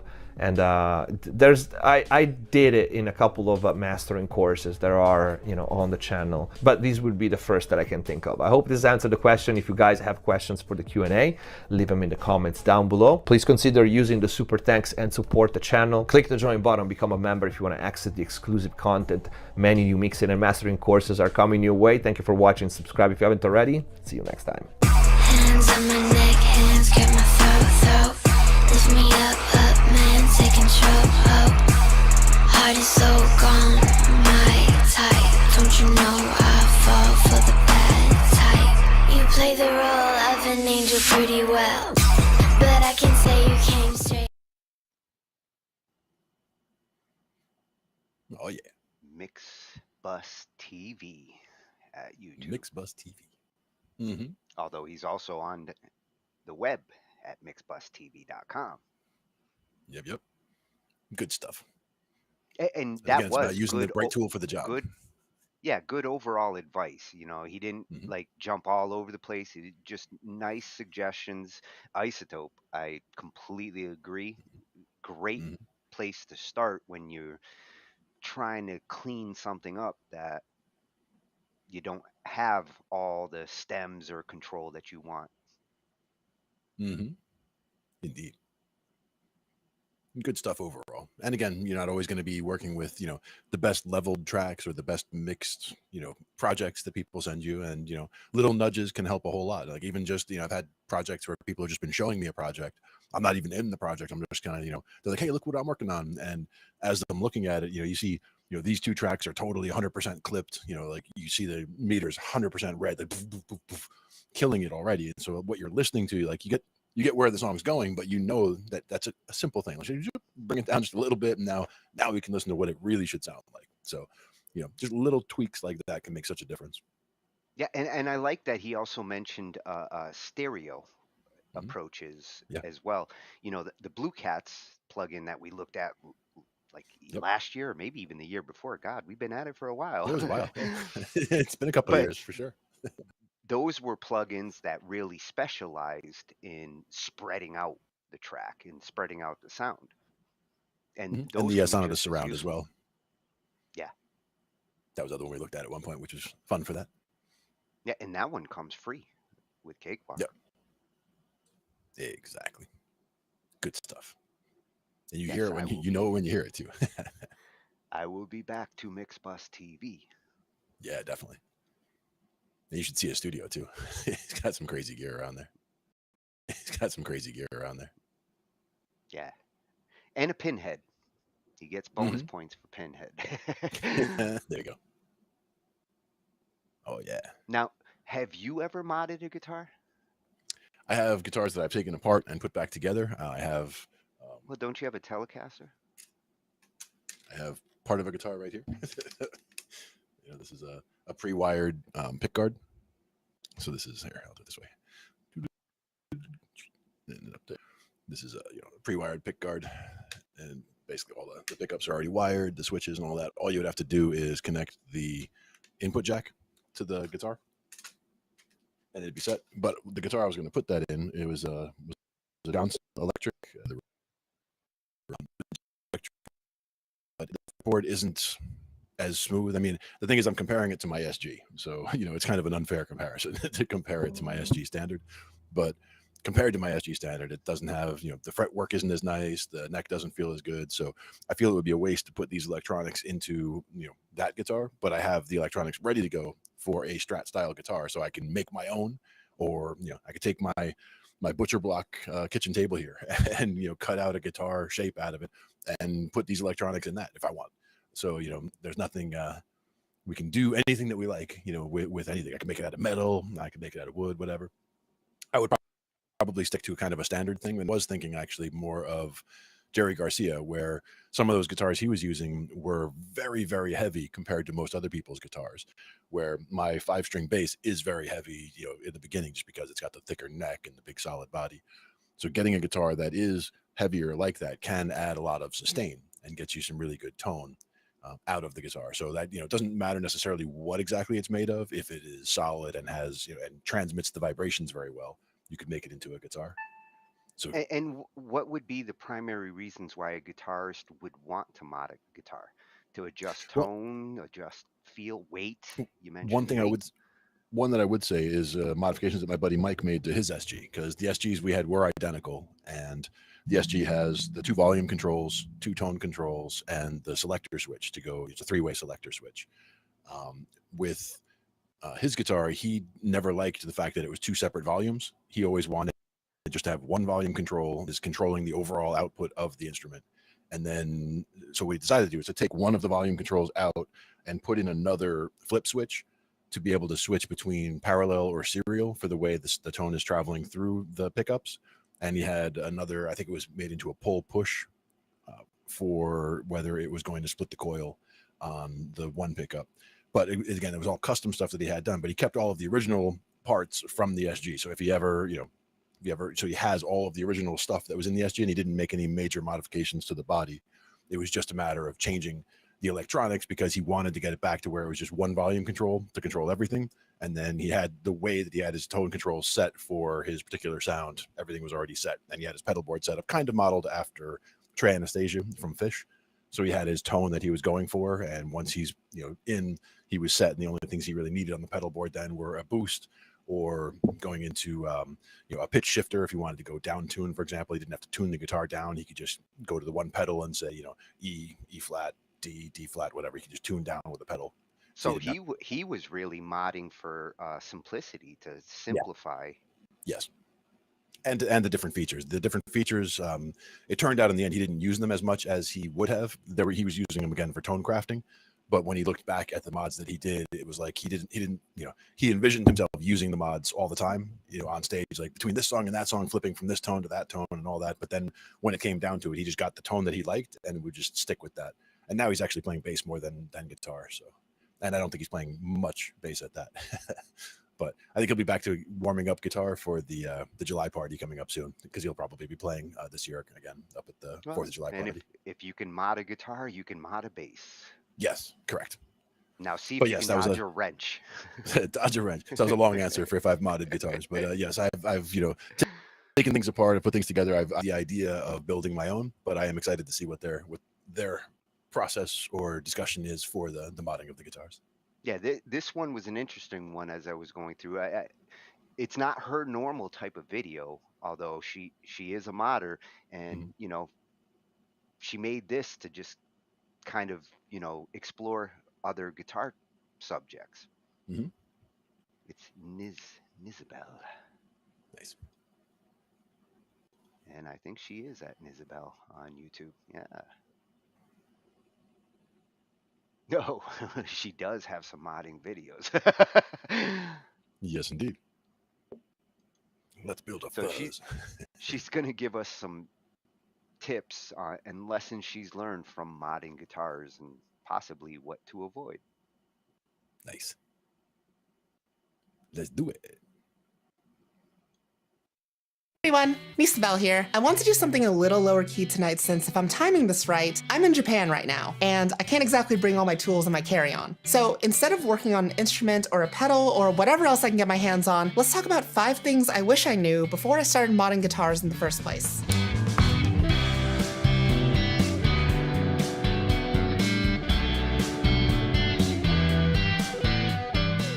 So I've been working on instruments at this point for a little over a decade, and in that time, I've made more than my fair share of mistakes. Why would they make that not fit? Most of these blunders just wasted my time, my parts, but some of them have resulted in injury to myself, or even worse, to a guitar. So if you're new to working on your own instruments, I thought I'd save you some of the hardships I encountered by just telling you what I learned from those experiences instead. Now, I'm not a professional by any means. I've mostly worked on my own instruments, and I've only ever teched for my friends' bands. So if you're expecting some seasoned vet with tours and tours under her belt, I'm sorry to disappoint you. I'm just a girl on the internet with a soldering iron. But if that's good enough for you, then let's jump into it. Let's start with one of the more recent lessons I've had to learn. Wear the right clothing. They always say dress for the job, and the job we're doing here usually involves sharp things, hot things, and more often than not, some combination of the two. So let's start with sleeves. Short sleeves are gonna be your best bet in terms of mobility, but if you're partial to something longer, just make sure they're tight to your forearms. The last thing that you want are loose long sleeves like these.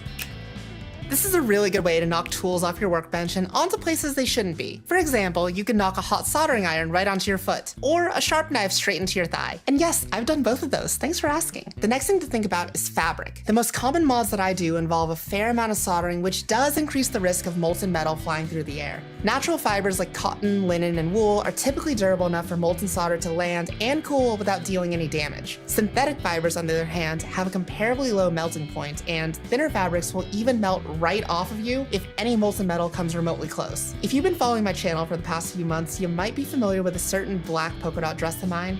Well, now it's a guitar strap. Why? I think you might be able to guess. So make sure to keep your sleeves short and your fabrics natural. And if you need a new guitar strap, I promise you there are better ways than destroying your favorite dress. Number 2, soldering irons are loud. Now, before you call me crazy, no, soldering irons are not loud for you and me. They're loud for our guitars. Let me show you what I mean. Ariel is the quietest and most well-shielded of all my guitars, and this is what her noise floor sounds like. And this is what it sounds like when my soldering iron's on. It's pretty loud, isn't it? Now, I won't bore you with the physics that I pretend to understand, but reasons aside, this interference makes it hard to diagnose problems with your shielding or your wiring. When I was first getting started, I tore down and rewired my first bass more times than I could count, searching for some non-existent grounding issue that was causing all the noise that I was hearing. It was only after I turned off my iron in defeat that the noise stopped, and I realized there was never an issue in the first place, and that I had just wasted a perfectly good Saturday.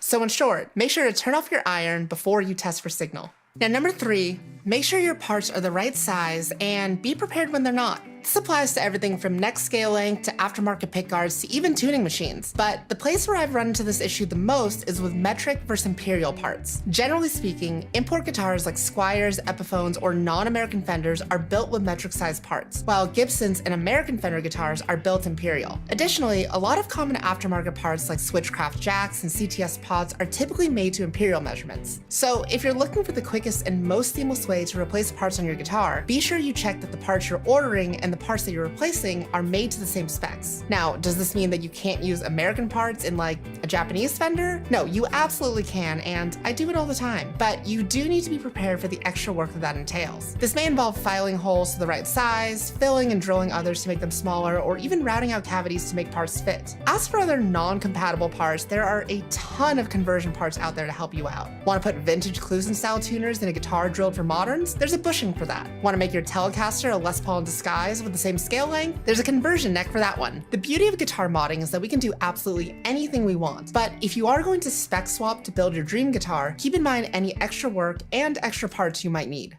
And number 4, don't start with a semi or hollow body guitar. So my very first electric guitar was this beautiful Ibanez AM73B named Alice. She wore a set of pearly gates, a couple coil splits, and I loved that guitar right up until the day she was stolen. But my God, that was the worst guitar in the world to learn on. The wonderful thing about solid body guitars is that all their electronics are easily accessible, whether through a backplate, a pickguard, or a control plate. With hollow body guitars, the only way to work with the electronics is to pull every component you need to work with out through the F-hole. But getting the components out is only half the battle. The real struggle is putting them back when you're done. Now, by no means am I saying don't work on semi-hollow guitars, but before you do, know what you're getting yourself into. Here's a few tricks that I learned to make the process a little bit easier. Number 1, Tape up your F-holes. Since we're repeatedly pulling components through these openings, we increase the risk of scratches and chipping. The tape acts as a barrier to help mitigate some of that damage. Number 2, cover the area around the F-hole with a towel. This protects the finish from solder drips or the occasional drop tool. Number 3, have every tool at your disposal, even ones you don't think you need. I use anything from tweezers to string to even motorcycle spokes to help seat components back into place. And finally,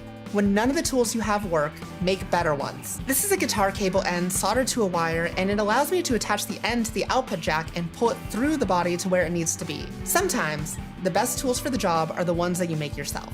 And the last tip that I have for you is number 5, mod to solve a problem. I did my first pickup replacement at the tail end of elementary school, and I remember at the time being pretty disappointed with the outcome. I was expecting to sound like all the bands I was listening to with perfect tone and crystal clear articulation, but when I flipped on my amp, I still just sounded like me. That's because the issue wasn't my pickups, my pots, or even my amp. The issue was a skill-based one. I was a kid who had only been playing bass for about a year, and a new pickup wasn't gonna change that. It took me a while to get here, but I think of modding as finding a solution to a problem. Is your sound too bright? Maybe try pots with less resistance. Is your instrument too noisy? Some shielding may help you there, but also make sure your soldering iron's off. If the problem is that there's still sounds out there that you haven't tried yet, then by all means, keep going until you've heard absolutely everything the world has to offer. But don't expect a new pickup or part to solve all of your problems. The right parts can get you closer to sounding like your favorite musicians, but you still need to take care of that extra last little bit yourself. To me, a well-modded instrument is one that gets you excited to play every single time you pick it up. That way you're more motivated to tackle the problems that sandpaper and solder can't quite solve.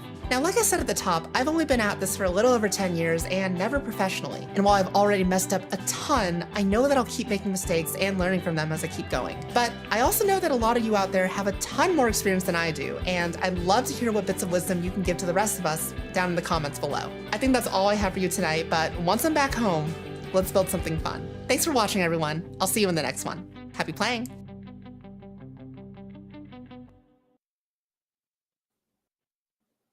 Oh, I love her. Yes, indeed. What a great Some key points there. I mean, make your own tools, or make a better tool if you don't have the right tool. Absolutely. 100% right mindset there. And she kind of answered the question on why somebody does a mods a guitar. She kind of answered it with that 5th tip really well. True. Yeah.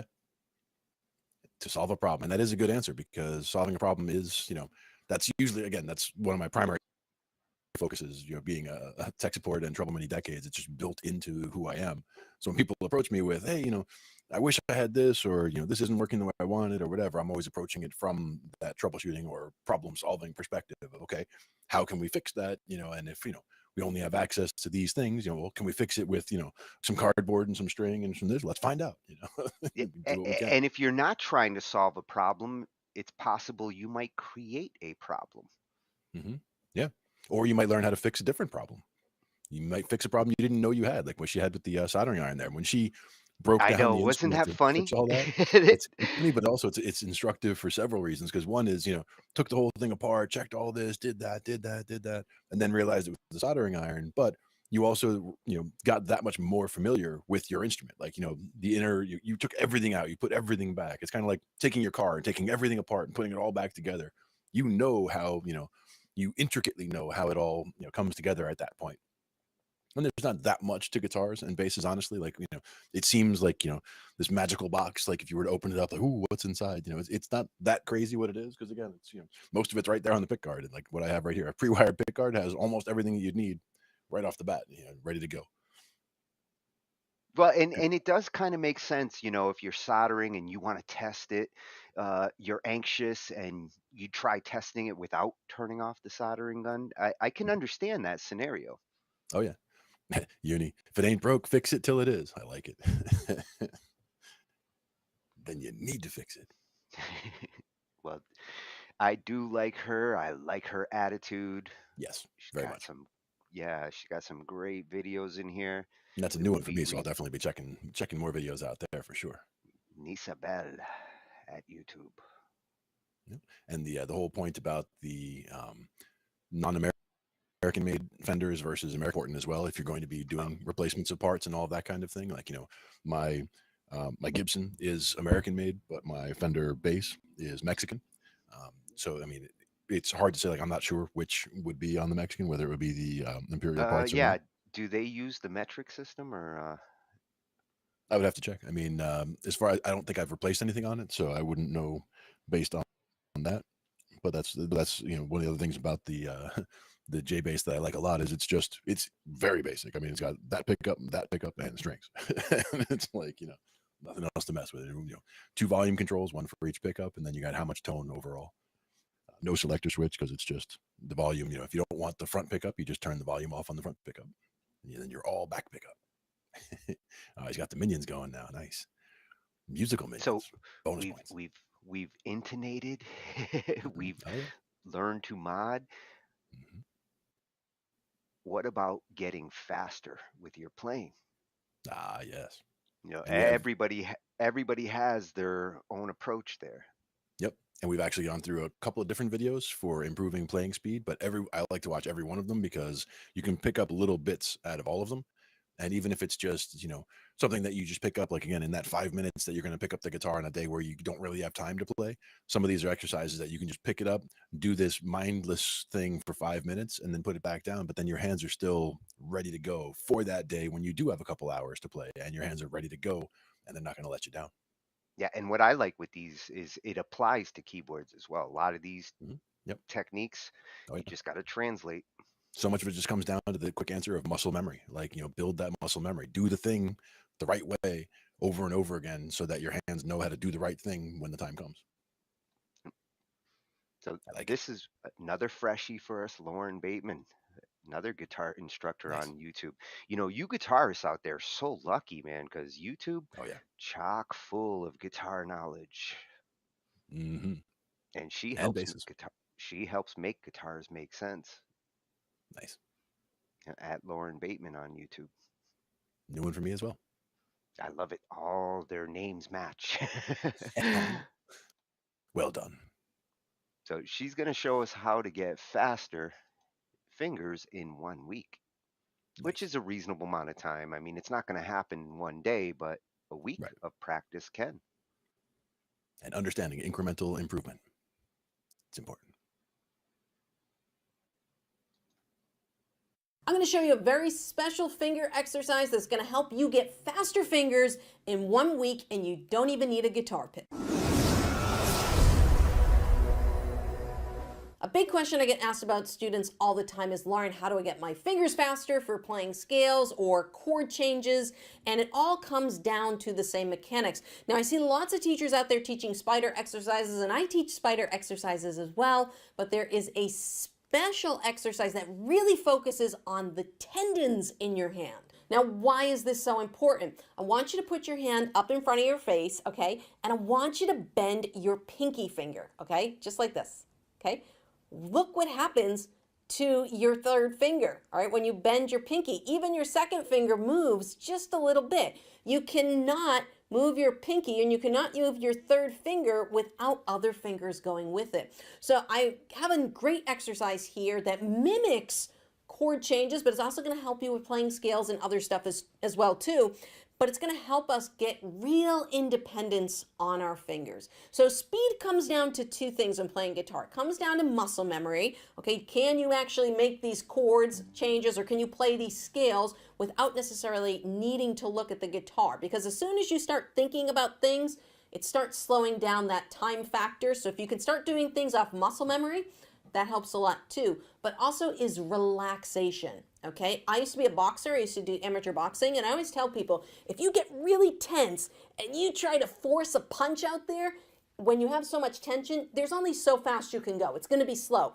But if you relax your arm, relax your body, boom, and you just throw a punch out there, you can do it much quicker when you're relaxed. So speed actually comes for relaxation, and that's what this exercise is going to focus on. Now, this is one of a few exercises that I teach in my 7-level guitar system to develop finger dexterity. And what we're going to do in this, we're going to go through this step by step, and I'm going to give you some tips. So please stick through the whole thing so that you get the tips on this exercise.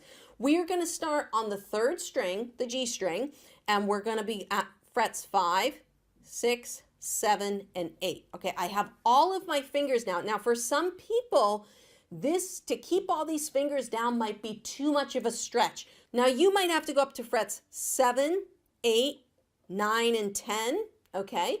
Because these frets are a little bit shorter, and it doesn't matter. It's not really the distance, the stretch right now we're working on. It's more the tendon. So if this is more comfortable for you, that's totally fine as well. I'm going to go back to 5, 6, and 7, and 8 because that's where I'm used to doing it. And what we're going to do is we're going to do kind of like finger push-ups. One finger at a time individually, and we're going to start with the first finger. And the goal is to try and keep all of these fingers down. Now, if you're just getting started and you have a lot of tension, you may have to use your other fingers to hold your other fingers in place. And what we're going to do is take this first finger, go up to the top string and down to the bottom string. Okay, so top string, bottom string, top string, bottom string. And try not to do this with your wrist. Try not to use your wrist to assist you. I'm going to pull up my sleeve so you guys can see my wrist here. Okay, try to keep your wrist neutral. And it's just the finger that is moving. Top string, bottom string, top string, bottom string. And for a lot of people, the first finger is not going to be a problem at all. You're going to be able to do this. Now, I recommend doing up and down about 20 times and moving on to the next finger. Okay, so now we're going to do finger number 2. All right, and finger number 2 also doesn't give people a lot of issues, but again, do it 20 times so you can work on the finger independence. The issue is now going to come in where these next 2 fingers, and I showed you why. It's because the tendons in the hands, when you move these fingers, especially this third finger, look when you move this third finger, you've got the pinky moving and your middle finger moving. So that third finger is really connected, and when you guys go to do a C chord to a G chord change, look at that third finger, okay? So what we're going to do is we're going to mimic what we're doing in chord changes. That's what we're doing here. So now I'm going to skip the third finger for now because it tends to be the worst. And you'll see in a few seconds why. The other problem finger is the pinky. Sometimes people, they cannot reach the strings. If you cannot reach the top string with your pinky yet, don't worry. If you can get to the 5th string, that's fine too. But try your best to get it to go up and down as fast as possible on those strings. Now, when you're doing this exercise, do not forget to breathe, okay? If you are not breathing, you are not getting oxygen to your muscles, you are adding in tension, okay? So just relax, remember to breathe. Here's the problem finger, finger number 3, okay? Almost everyone has a problem. I learned this exercise after I had been playing guitar for 10 years, and I was still, I could barely move the third finger. Now, when you go up to the top string, it's probably easy. The hard part's gonna come right here, lowering it down to the first string. When I first started, I couldn't do this. So I'm going to give you guys a little tip. In the beginning, you might need to use your other finger to assist you on getting this finger to go up and down, okay? But the important part to remember here is to relax. Breathe. Do not force the finger down. Don't muscle it down. That's tension. We want to relax. Breathe. Breathe out. Relax the finger, okay? We want to get this finger to move relaxed. Now you can see I can move this finger up and down pretty easily. It works really well. I could not do that when I first learned this exercise. Now there is a huge disclaimer, a big warning I have to give you about this exercise, so please do not click away just yet because this is very important. So this is what we call a repetitive motion exercise. We're doing the same motion up and down, up and down, up and down. Now if you overdo this, a little bit of this exercise goes a long way. If you overdo this, because of this motion you're doing, you could develop carpal tunnel if you overdo it. So here is my practice recommendation. A little goes a long way. If you are sitting down to practice, 20 up and downs per finger, okay? So 20 are an up and down, that's 1, 2, 3, 4, okay? You're gonna do 20 per finger and then you're done, okay? That's it. Right, 20 ups and downs per finger, work on relaxing. If your third and fourth finger are really bad, what I would recommend doing is do these 2 fingers, do the whole set at the beginning of your practice, and then at the end of your practice, just focus on the third and fourth fingers, do 20 more reps with just those 2, and I guarantee in the next 1 to 2 weeks, these chord changes are going to be moving much faster because instead of just sitting here and doing spider exercises, you're actually focusing on the things that are mimicking the chord changes, and you're actually working on finger independence, which will help you relax, and that will help you go faster. Now, if you found this video super helpful, I have lots of tips like this in my 7-level guitar system. It is a beginner guitar system designed to help students just like you go from absolute beginner to playing the songs that you know and love. We work on chords, we work on strumming, we work on finger independence, and I've helped so many students just like you finally have more fun playing their guitar. Check out the link in the description below. I hope to see you guys in a lesson video real soon.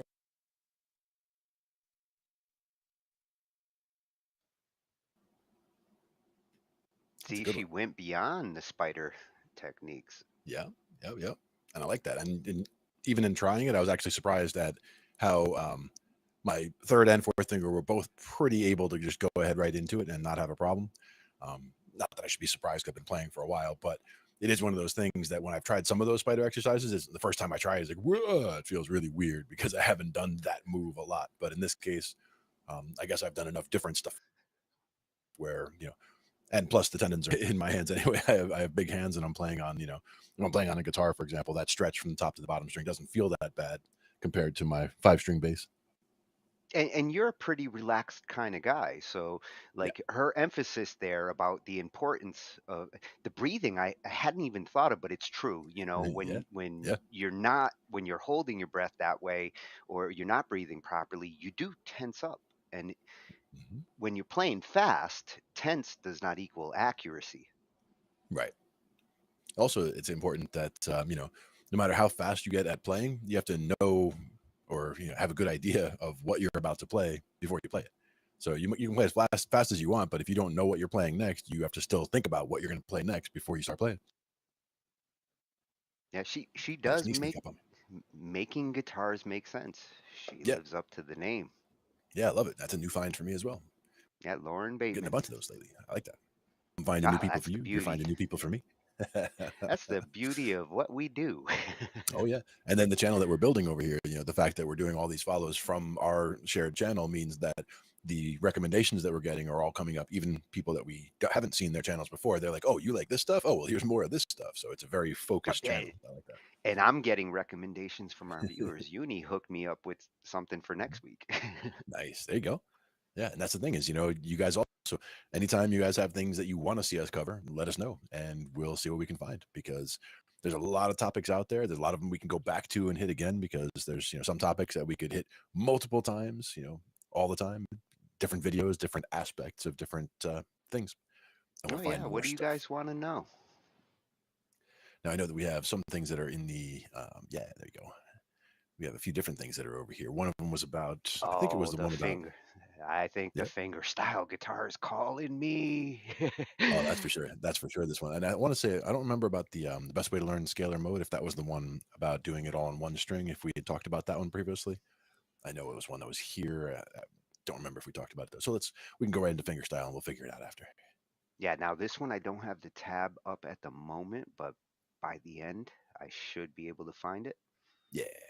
But I added this one actually, I think last week, or maybe the week, we were talking about Jake's finger style approach. Right, yeah. And, I mean, I'm so fascinated by finger styling with guitars, acoustic guitars. I think it's super important to master. Indeed. And this is another one where, having a guitar in your hands when you're watching these helps, because, you can just try to figure some of this stuff out, some of the noodling that's going on, and see where it takes you.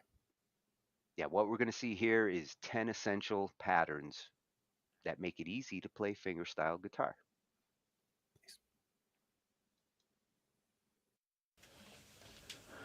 So it's actually been proven that you'll be able to play 87% of fingerstyle songs just using these 10 patterns, which I'm about to show you. Actually, I just made that bit up, but it certainly feels that way to me. And these patterns are used a lot, and by learning them, you'll be able to play loads of famous fingerstyle tunes, and I think they'll give you a really solid foundation in fingerstyle guitar. So this lesson is aimed at fingerstyle beginners, and if you've not done any of this kind of thing before, then I just suggest taking it really slowly, taking these patterns one at a time, getting really comfortable with them, and then moving on to the next one when you're ready. And there's easily 6 months of work contained within this video, so don't feel bad about taking your time with it. And if you have played a bit of fingerstyle before, then maybe you'll be able to go a little bit faster, and you can use these 10 patterns as kind of a fingerstyle workout to really get your technique together. So in traditional YouTube style, I have a top 10 must-know essential fingerstyle patterns for you. And I'm calling them folk fingerstyle patterns, although they're very versatile, and you'll certainly find this kind of thing in blues and in country and in indie. They're all over the place, these kind of patterns. So let's get started with pattern number 1. Let's start nice and simple, and then as we go through these patterns, I'm gradually going to push up the difficulty level. And the first thing I want to say is that with this type of fingerstyle playing, it's really all about the thumb and keeping a steady alternating bass note. That's what holds everything together. And then the fingers really just do their thing on the higher strings. So as far as some basic technical pointers go for your picking hand, I would suggest that you keep your thumb playing the bass notes on the lowest 3 strings, and then you're going to be using your fingers on the highest strings. What I would recommend is generally using your first finger, your index finger on the 3rd string, your middle finger on the 2nd string, and your ring finger on the high E strings. Just a guideline, so there are no rules, and there are plenty of great fingerstyle players I can think of who just use 3 fingers, or even a lot of blues players who just use a thumb and 1 finger. That's totally acceptable, but I think at least in the beginning, have a try using 3 fingers on your picking hand, and it can lead to being a bit more versatile in the long run, I think. Let's start by holding down a simple C chord, and we're going to start by establishing that alternating bass. I'm just going between the 5th string and the 4th string.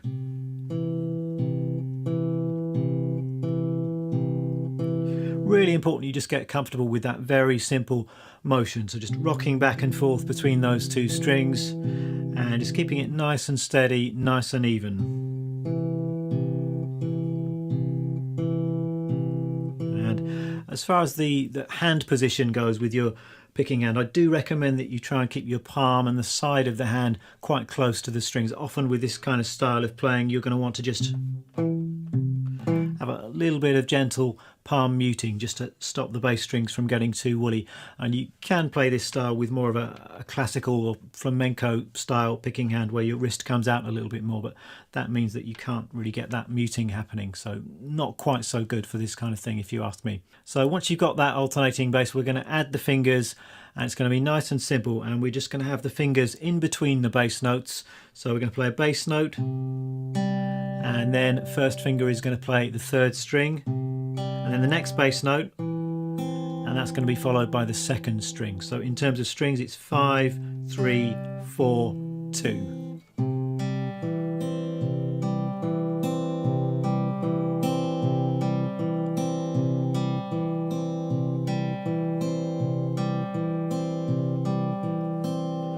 So very simple, but make sure you're really comfortable with that. Make sure you can do it really well and it's smooth and it's even. This is where you're just going to need to put the time in if you've never done this kind of thing before, because it's all about muscle memory and repeating it. So take it slow, be accurate, and then just play that pattern 100 times, play it 1,000 times, just until it becomes completely automatic.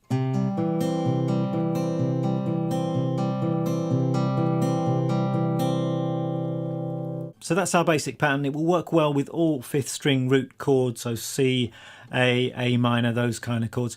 If you're playing this pattern with a chord that has its root on the 6th string, then you'll just have to adjust the bass slightly. So this is worth practicing as well. It's the same pattern, but instead of the bass going from 5 to 4, the bass is going from 6 to 4, and that's the most common alternating bass that you get with 6th string root chords. So if I hold down a G chord, then our pattern will look like this.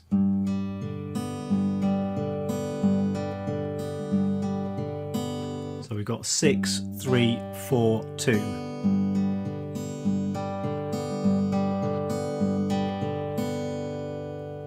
So once you've got both of those together, we can try taking that pattern through a simple chord progression. So let's try C, A minor, F and G, and that would sound like this.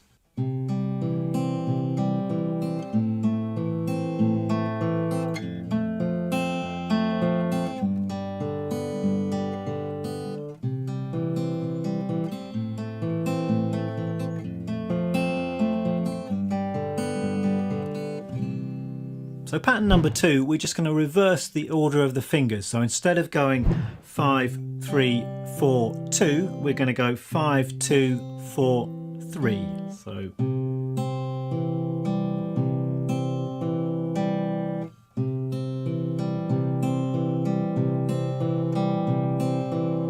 and the same thing applies if you're using a 6-string root chord. The bass is going to go from the 6th to the 4th strings.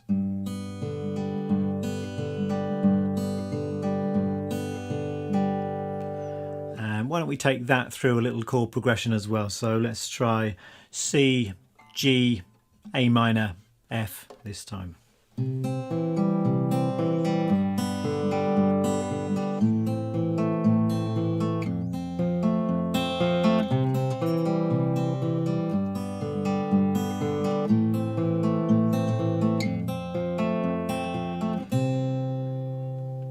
Pattern number 3 is another simple variation on our basic pattern, and it sounds like this.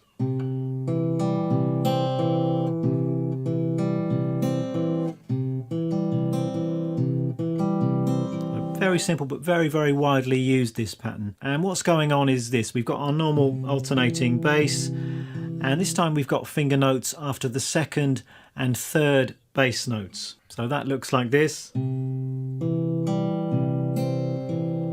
5, 4, 3, 5, 2, 4.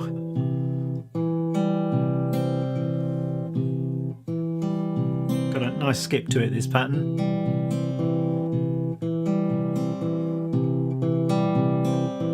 That's our pattern. Let's apply that to a chord progression. Why don't we go A minor, F, C and G this time. And once again, you're just adjusting that bass pattern slightly when you're using a 6-string root chord, so you're going from 6 to 4 instead. So that would sound like this.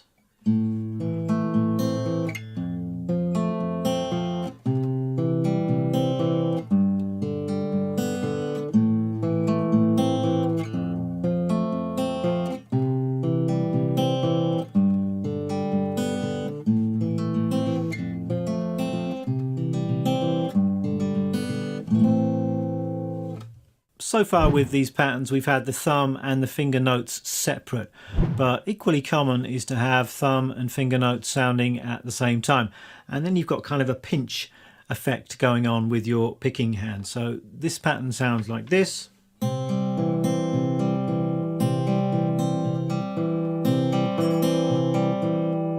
Very, very common, this pattern. And we're starting off with a pinch, and I've got the thumb on the 5th string.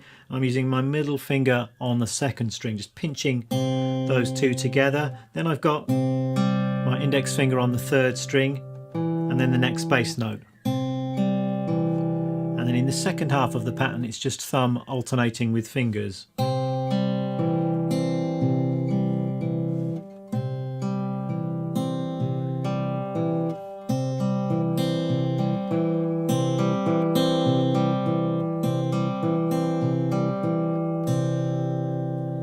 Let's have a chord progression then. Why don't we do C, C7, and then F, and back to C again. With the F chord, you've got a choice. You can play it as a bar chord, or quite often with fingerstyle stuff, I just use my thumb over the top. But the progression sounds like this.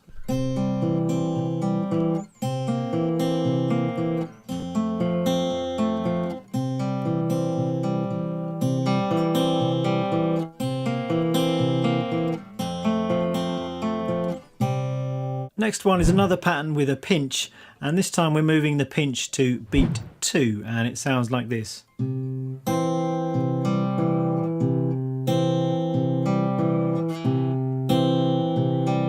So starting off with just a single bass note, then I'm pinching the 4th and 2nd strings together, bass note, and the 3rd string, and another bass note.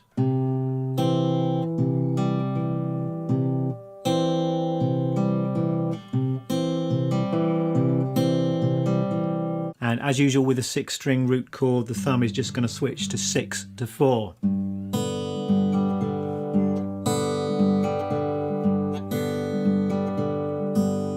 So let's take that pattern through a chord progression. Why don't we go C, and then I'm just going to move that C chord up 2 frets, and then we'll have an F and a G. So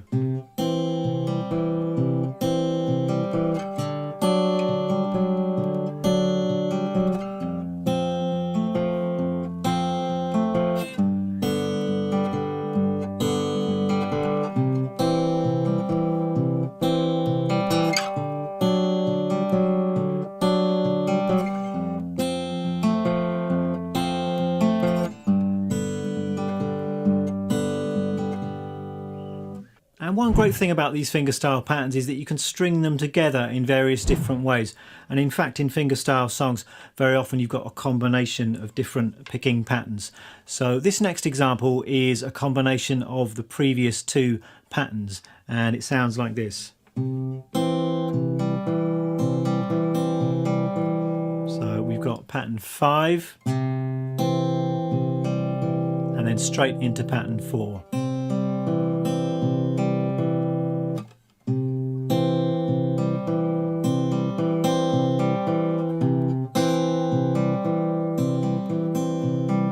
So it's a 2-bar pattern which just has a little bit more interest to it. So let's take that through the same chord progression as previously.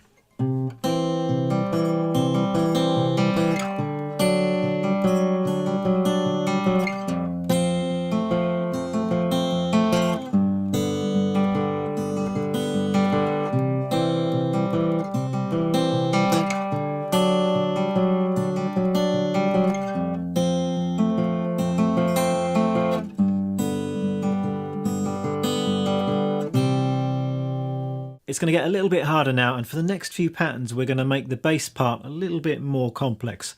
And with a lot of fingerstyle stuff, you've got a choice of keeping it simple and just rocking back and forth between a pair of different bass notes, or you can add in a third bass note, and then you're getting into what is known as Travis picking. We're going to start with our C chord once again, and instead of this being our bass line, just 5 to 4, we're going to do this.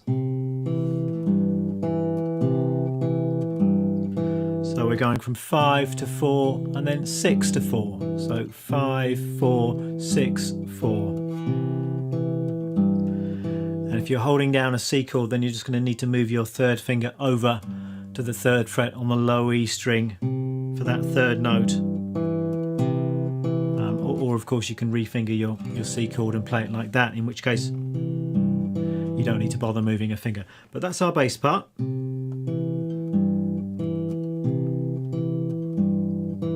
And now we're going to add in the fingers, and it's really just the same pattern as pattern number 1, but we've just added in the Travis bass part. So that sounds like this.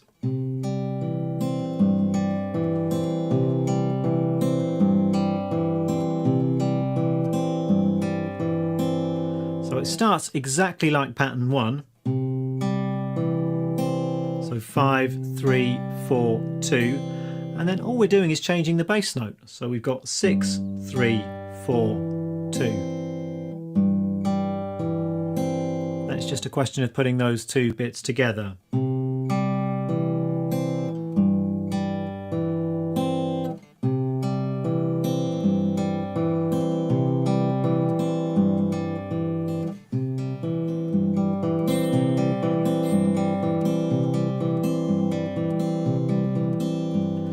And once again, it's all about muscle memory, all about repetition. So just play that thousands of times until it becomes completely second nature. Let's have a chord progression. Why don't we have C, C7, and then I'm going to keep the same chord shape and I'm just going to move it up to an F7. So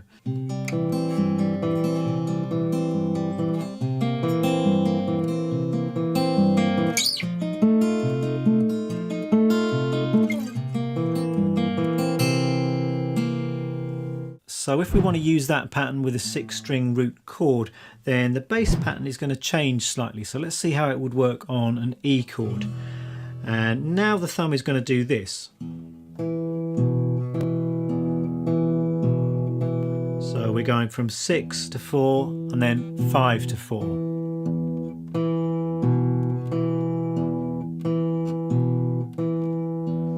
And if we add in the fingers,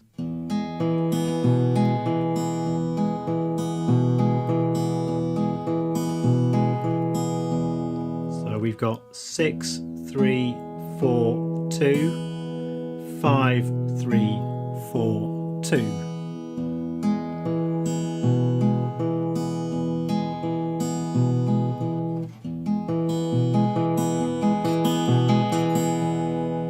And let's have a chord progression. Why don't we go E, F sharp minor, G sharp minor, and A. So all 6-string root shapes in this one.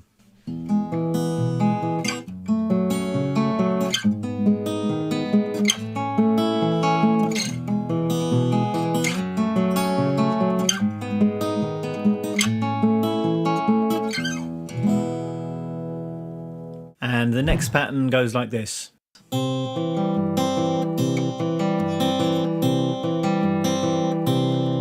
we've got that same Travis style bass, so just 5, 4, 6, 4. And this time we're introducing a pinch on the first beat. So we've got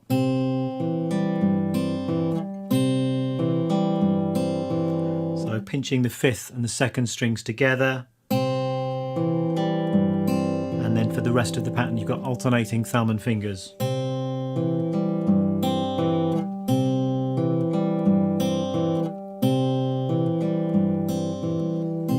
And for added interest you could actually add in some different high notes, and that would sound a bit like this. So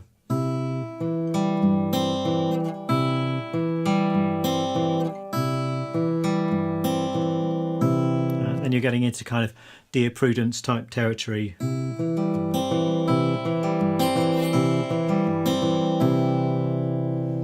And when we're moving to 6-string root chords, the same thing applies as with the previous pattern. The bass part has to change just slightly. So if we did that pattern with an F chord, it would look like this. So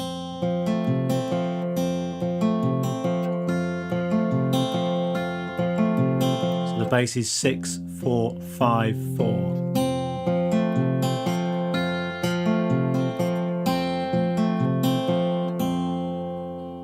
So let's have a chord progression. Let's go C, A minor, F, and G7.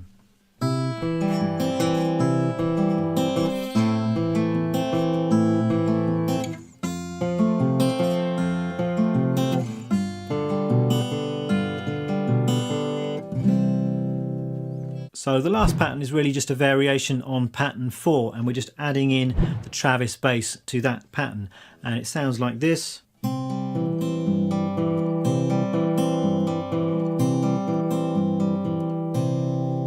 the bass is the same. I'm just holding down a C chord again here, so it's 5, 4, 6, 4.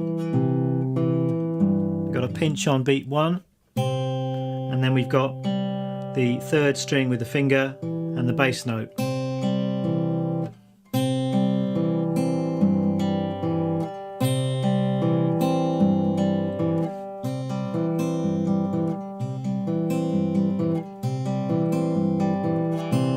With a 6-string root chord. And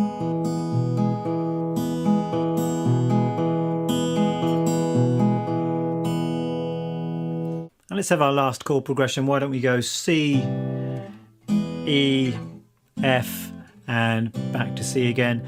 And once again, if you wanted to, you can throw in some variations on the top notes as well. So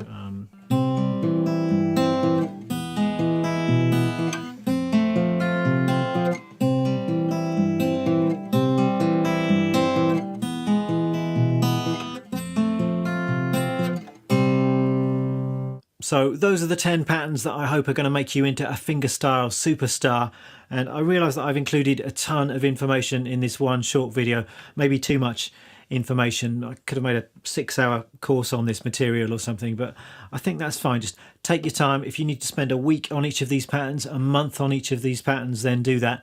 And just gradually put the time in, put the effort in, and you will get there. And just briefly, for those of you who are curious about the guitar I'm using today, this is a Martin 0015M. It's a 00 sized acoustic, which just means it's got a slightly smaller body size, which I think works well for fingerstyle guitar. It's got a nice balanced tone to it, and it's all mahogany. So again, that's got particular tonal characteristics, perhaps a slightly darker tone than a spruce topped acoustic guitar or something like that.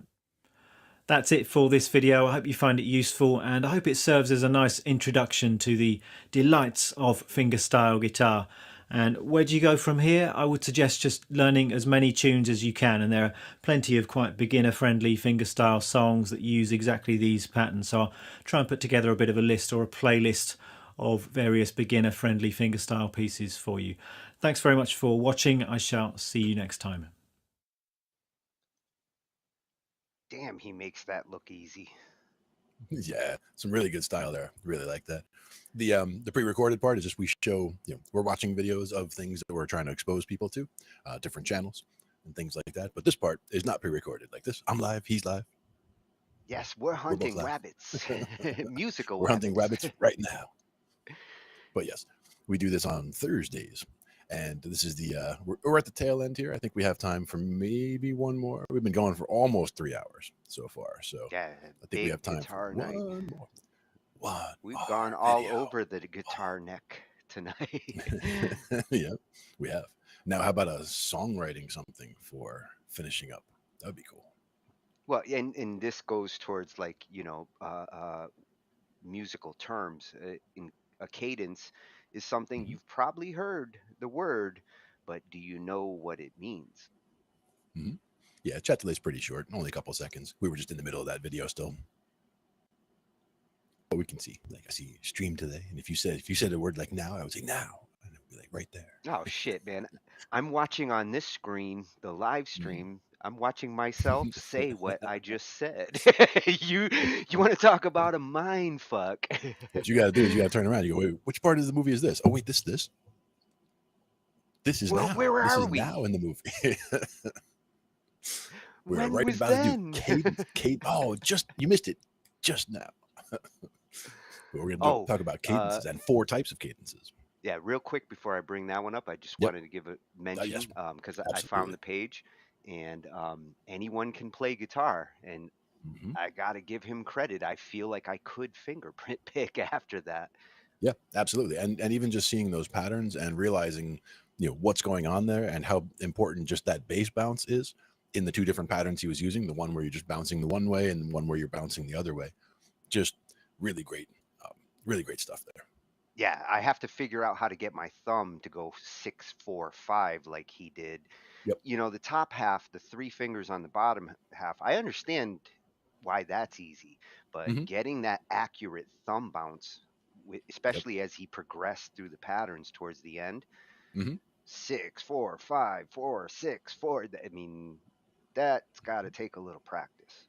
It takes a little bit. And actually, as I was just kind of messing around practicing with it, it's moves that I haven't done that much, but it's moves that still make sense. And I really like the pinch move also, the 2nd and 5th string, doing that because I actually do that with the 1st and the 6th string sometimes for some of the moves I do. I think Bulldog, Hey Bulldog by the Beatles is one that has a sound where it sounds right for me to play the fat E string and the skinny E string at the same time. But I leave the rest of the notes out. Well, he really did cover in 20 minutes, 6 months worth of pattern knowledge. Absolutely. Got to give him credit that anyone can play guitar. Yep. At ACPG on YouTube. Ah, sweet. So, for anyone can guitar, just take the first letters. What most impressive instrument to play? That's a good question. It's really hard to say. I mean, I play a lot of different instruments. It depends what impresses you. Yeah, exactly. If you're impressed by guitarists, then I guess the guitarist who plays good for you impresses you. I was going to say, I could see somebody impress me on a kazoo. I mean, probably not many people, but there are people who could turn literally anything into a virtuoso sounding instrument. A blade of grass, a piece of twine. I have actually seen impressive kazoo work. Yeah, exactly. Shit, Jan Carlos, Ange's friend, can sound like a kazoo with his mouth. So nice. That impressed the hell out of me. Yeah. As far as the skill that it takes to play an instrument, even on that question, what I like is the Chapman stick. I would go with at this point, just because that does combine aspects of a guitar and a keyboard, and I think like that would be, if I could attain the skill to be able to play that, because I feel like already I could pick it up pretty quickly. Just being able to play a guitar, like understanding where notes and chords are with either hand from doing keyboard and from doing guitar. I think I could transition to a Chapman stick, but they're expensive and they aren't just sitting around for people to mess with all the time. So it's like I would need to get my hands on one to try it. But that, I think, when I see people playing a Chapman stick impressively, I I find that very impressive. Yeah, like you said, when somebody's doing it good, they clearly have knowledge of the keyboard approach and the guitar approach, and they're utilizing a new instrument. And in a similar way, the harpeggi that we've looked at, I think last week, 2 weeks ago, Yeah. a couple weeks ago, we looked at a video of the harpeggi, which had 16, 24 individual strings. So you could play it kind of like a keyboard. You could play it kind of, it's guitar strings essentially. So you play it kind of like a stringed instrument. You could have multiple people attack it from different angles and play different sections of the instrument at the same time. So there's, things like that as well. Instruments that not everybody would even know about might be, more impressive just in terms of when you see what people can actually do with it. That's again what Shit, if any of you guys out there have a harpeggi, whether you can play it or not, I'll be impressed that you've got one and ready to go. And another thing that would be a fun one to do as an instrument project. I was talking about, I don't have the makings to just make a guitar, but it wouldn't be that hard, I don't think, to make what goes into making a harpeggi. I'd have to look it up though. I'd have to see what it all looks like. Homemade harpeggi? I don't know about that. If you build it, I will play it. I would try it for sure. I think it would be cool. Harp is cool too, yeah. So to wrap up, we're gonna look at cadences, the 4 types that there are: perfect, plagal, imperfect, and interrupted. Nice. And this is the songwriting part of the evening. Oh, and this comes from an awesome channel. I know I've already been there. See, I'm already subscribed. Absolutely. There's a reason for that. But yeah, Music Theory Academy over on YouTube. Tons of information. I mean, when you're ready to learn music theory, go here. Yep. That's why they called it that. Yeah, strategic name. Most excellent. So this is Cadences, the 4 types explained. Right.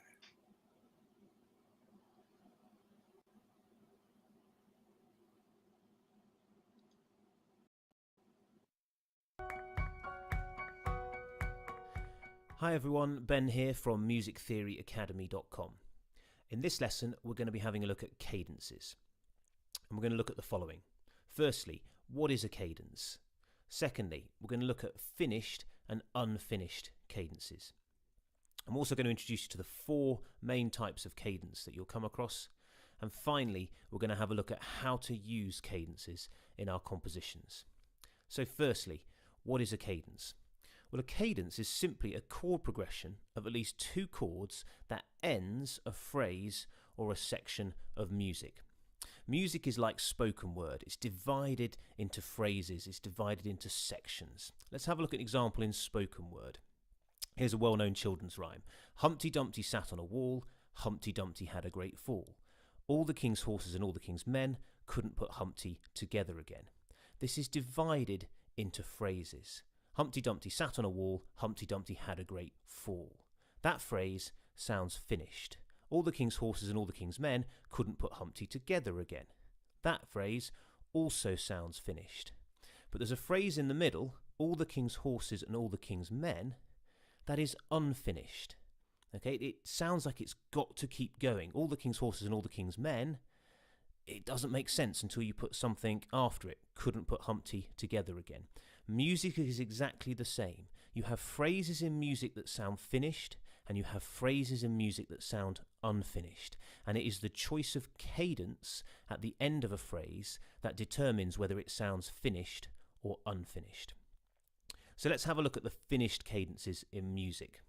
Okay, finished cadences, not surprisingly, always end on chord 1. That's what gives it the sense that the phrase is finished. And there are 2 types of finished cadences. The first is the perfect cadence, which is sometimes known as the authentic cadence as well. And this goes from chord 5 to chord 1. So let's have a look at an example in C major. Here I've got a short musical phrase. It's only 2 bars long, but you can see that it ends with the chord 5 followed by chord 1. That is the cadence, and in notation you get this little line between the 2 chords that indicates the cadence. Let's have a listen to this example.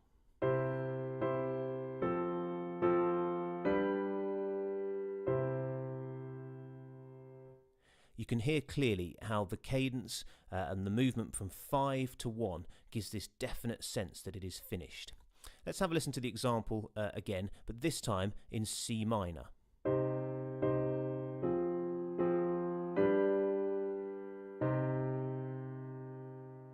Again, you can hear how this perfect cadence at the end, the chords 5 to 1, gives this definite, complete, finished sound to it.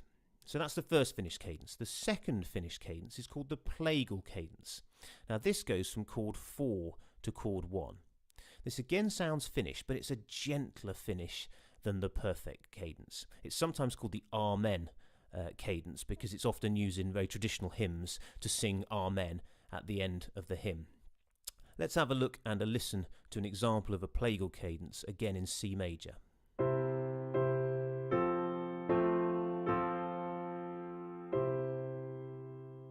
You can hear how it sounds finished, but it's a gentler finish than the perfect cadence. Let's have a listen to it this time in C minor.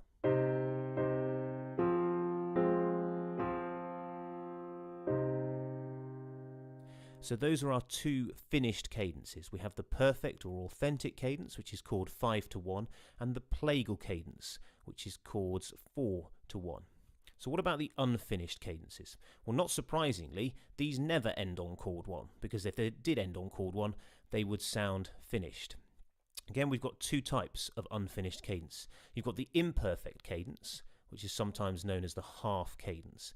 Now, this ends on chord 5, but it can be chord 1 to 5, chord 2 to 5, or chord 4 to 5. You've got three different options of how to approach the cadence. Here's an example in C major. I've used chord 1 before chord 5. Listen to how this sounds unfinished.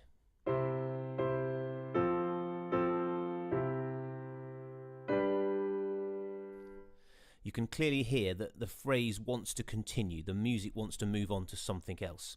Let's have a listen to the example, this time in C minor.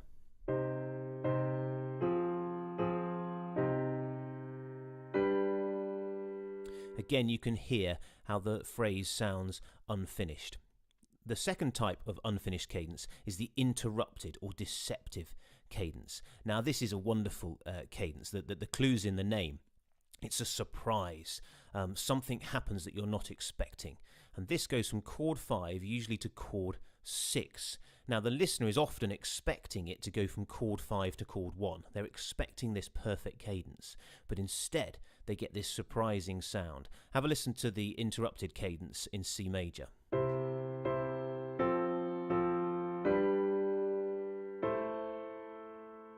You can hear how the music sounds as though it's going to go back to chord 1, but it doesn't. In comes this chord 6 instead. Have a listen to it in the minor key.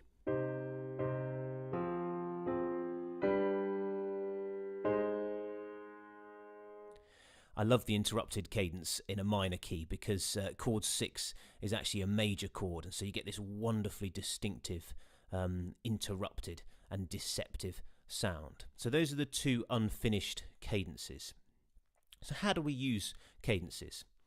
Well, we use cadences to end a phrase in our music compositions, and we need to ask this question: do I want the phrase that I'm writing to sound finished or not?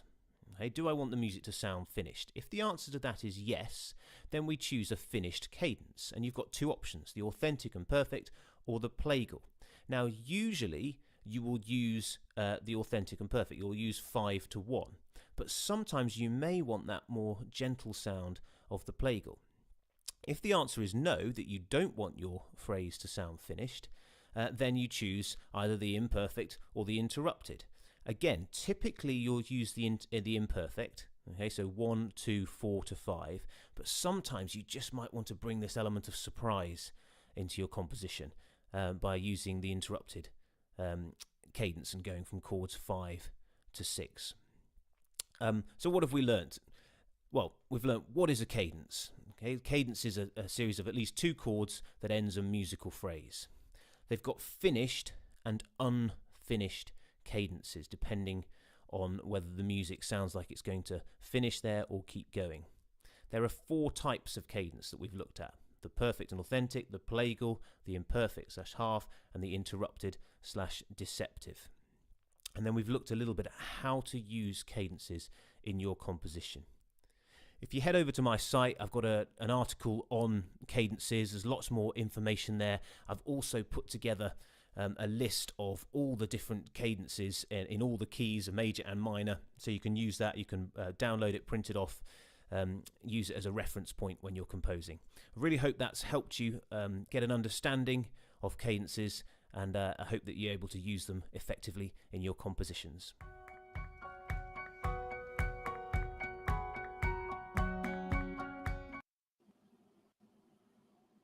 Look, Glenn, he has charts. I know. I love it. Charts. Charts are great.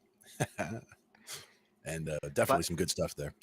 I got to give him credit. Like, he explained it nice, concise, quick. I mean, that's a great, quick explanation to I had known the 4-1 relationship. I mean, these are the kinds of things we do in music, whether we know what they are or not. Now I know that the 4-1 is a plagal.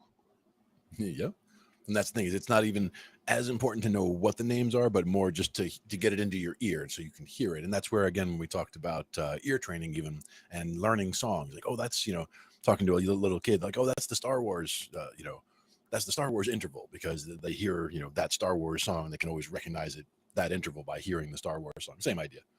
Having that kind of thing. 5. Yeah. There it is. C to G. Where? Octave. Octave. It was the octave, right? Oh, yeah. See, I'm drinking milk. I'm learning to recognize notes. Yes, indeed. Well, that was at Music Theory Academy.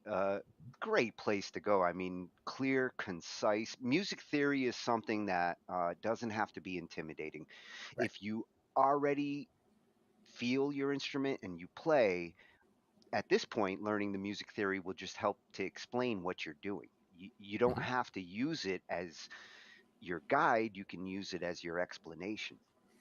I also like to look at music theory as something to snack on. Like, you watch a video like this, it might, even if, some of it might all be review for you, and that's fine. You might pick up something new that you didn't realize. You might see a different relation that you didn't recognize before. Or it could be that, it's all new to you and most of it went over your head. But the beauty of it is that you grab as much of it as makes sense to you at that time. Like, if you can get the whole thing, you get the whole thing. And if only part of it makes sense, then work with that and build into the rest of it, because it'll all become useful at some point for sure. Yeah, and snacking on it is a good way to describe it. Because when I hear suggestions of this progression, or this chord arrangement approach, sometimes I go out of my box and try those chord changes. Yep. And sometimes you've been doing it and just didn't know, which cadence it was called. But, I've been doing that all the time, going from the 5 to the 6. Imperfect or deceptive. Like, yeah. And typically, if I'm doing it, I'm trying to feel out, like, where do I want this chord to go? How do I want to resolve? And that's what good cadence approach is all about. Do I want it to resolve, or do I want it to feel like it's going to go somewhere else? And I have a feeling that that's going to make a modification of the Yahtzee game that we were playing there, when we're just going to do roll the Yahtzee dice for a progression. This way we can roll it and be like, oh, we could do we have a perfect cadence right here, or we have little building blocks, perfect cadence, and then we have this over here. Multiple dice. Dice. You got 4 cadences, so a four-sided roll. We've got 5 6-sided dice, so we could roll twice and see what we come up with, and that way you have one to throw away. 5 and 6 don't count. No, it's chord 7 that we don't like. He nasty. So we leave him out of it. But it's that was some good shit for guitar night, man. Guitar night. We even saw guitar has something different. And going back to the question a minute ago about sounded like a keyboard. Impressive instruments. After we talked about it again for a second, or after people were talking about it in the chat, brass. Definitely, some of the brass in particular, something like a trombone, because of the fact that it's not saxophone. Saxophone also, but saxophone is buttons, right? So this note or that note is this button versus that button. But with a trombone, you have to be the right distance as well as the right pressure, kind of like with a bugle. The notes that you're getting are all about how much pressure or how much wind you're pushing at a time. So something like a trombone, I think, would be that. So something like a fretless bass or any kind of a fretless stringed instrument where you have to be in exactly the right spot. That is something that puts your ear to the test as well. Like, you know, you can see where the spot is on the neck, but you also have to make sure you're matching by ear, because if you're just playing sloppy and you're playing on a fretless, it'll come through big time. Like it'll be very obvious that you're not hitting exactly where you need to if you're not used to playing on a fretless and your ear is a guide. So a couple of adjustments to my last answer. And if you are looking for a good trombone player on BandLab, Michael Fortano, find him. Mhm. He is the best trombone player I've ever come across. Yeah. Excellent. I believe that's Trombone Hero on BandLab as the username, if I'm not mistaken. It might be. He legit should be named that. But that was our 3-hour allotment for the week. I mean, sometimes I know we have other stuff that we could go into, but we do have to get sleep. We do have to let you guys sleep. We have to let your brains cool back down again so that we can, don't overheat and explode anybody's brain too much. But we'll be back again next week. We're always looking for stuff. So if you got an idea or something you want to see, send us a message.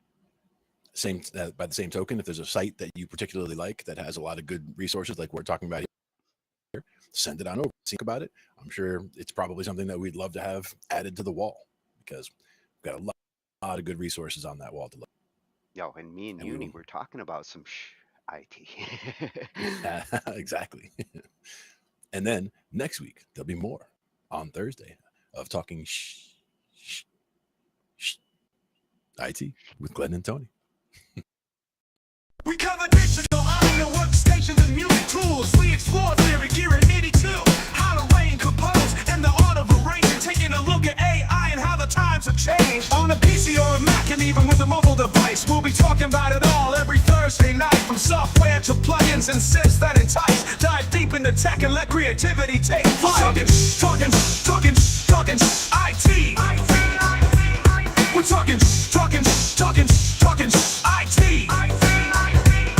Come and join in and have some fun. It's highly educational with a lot to learn. From bedroom producers to seasoned pros, we're breaking it down so knowledge grows.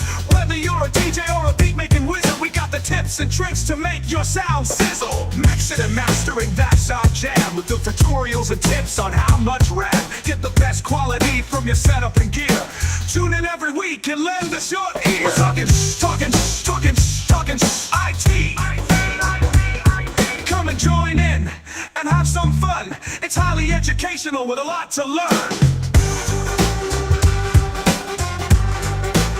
We're talking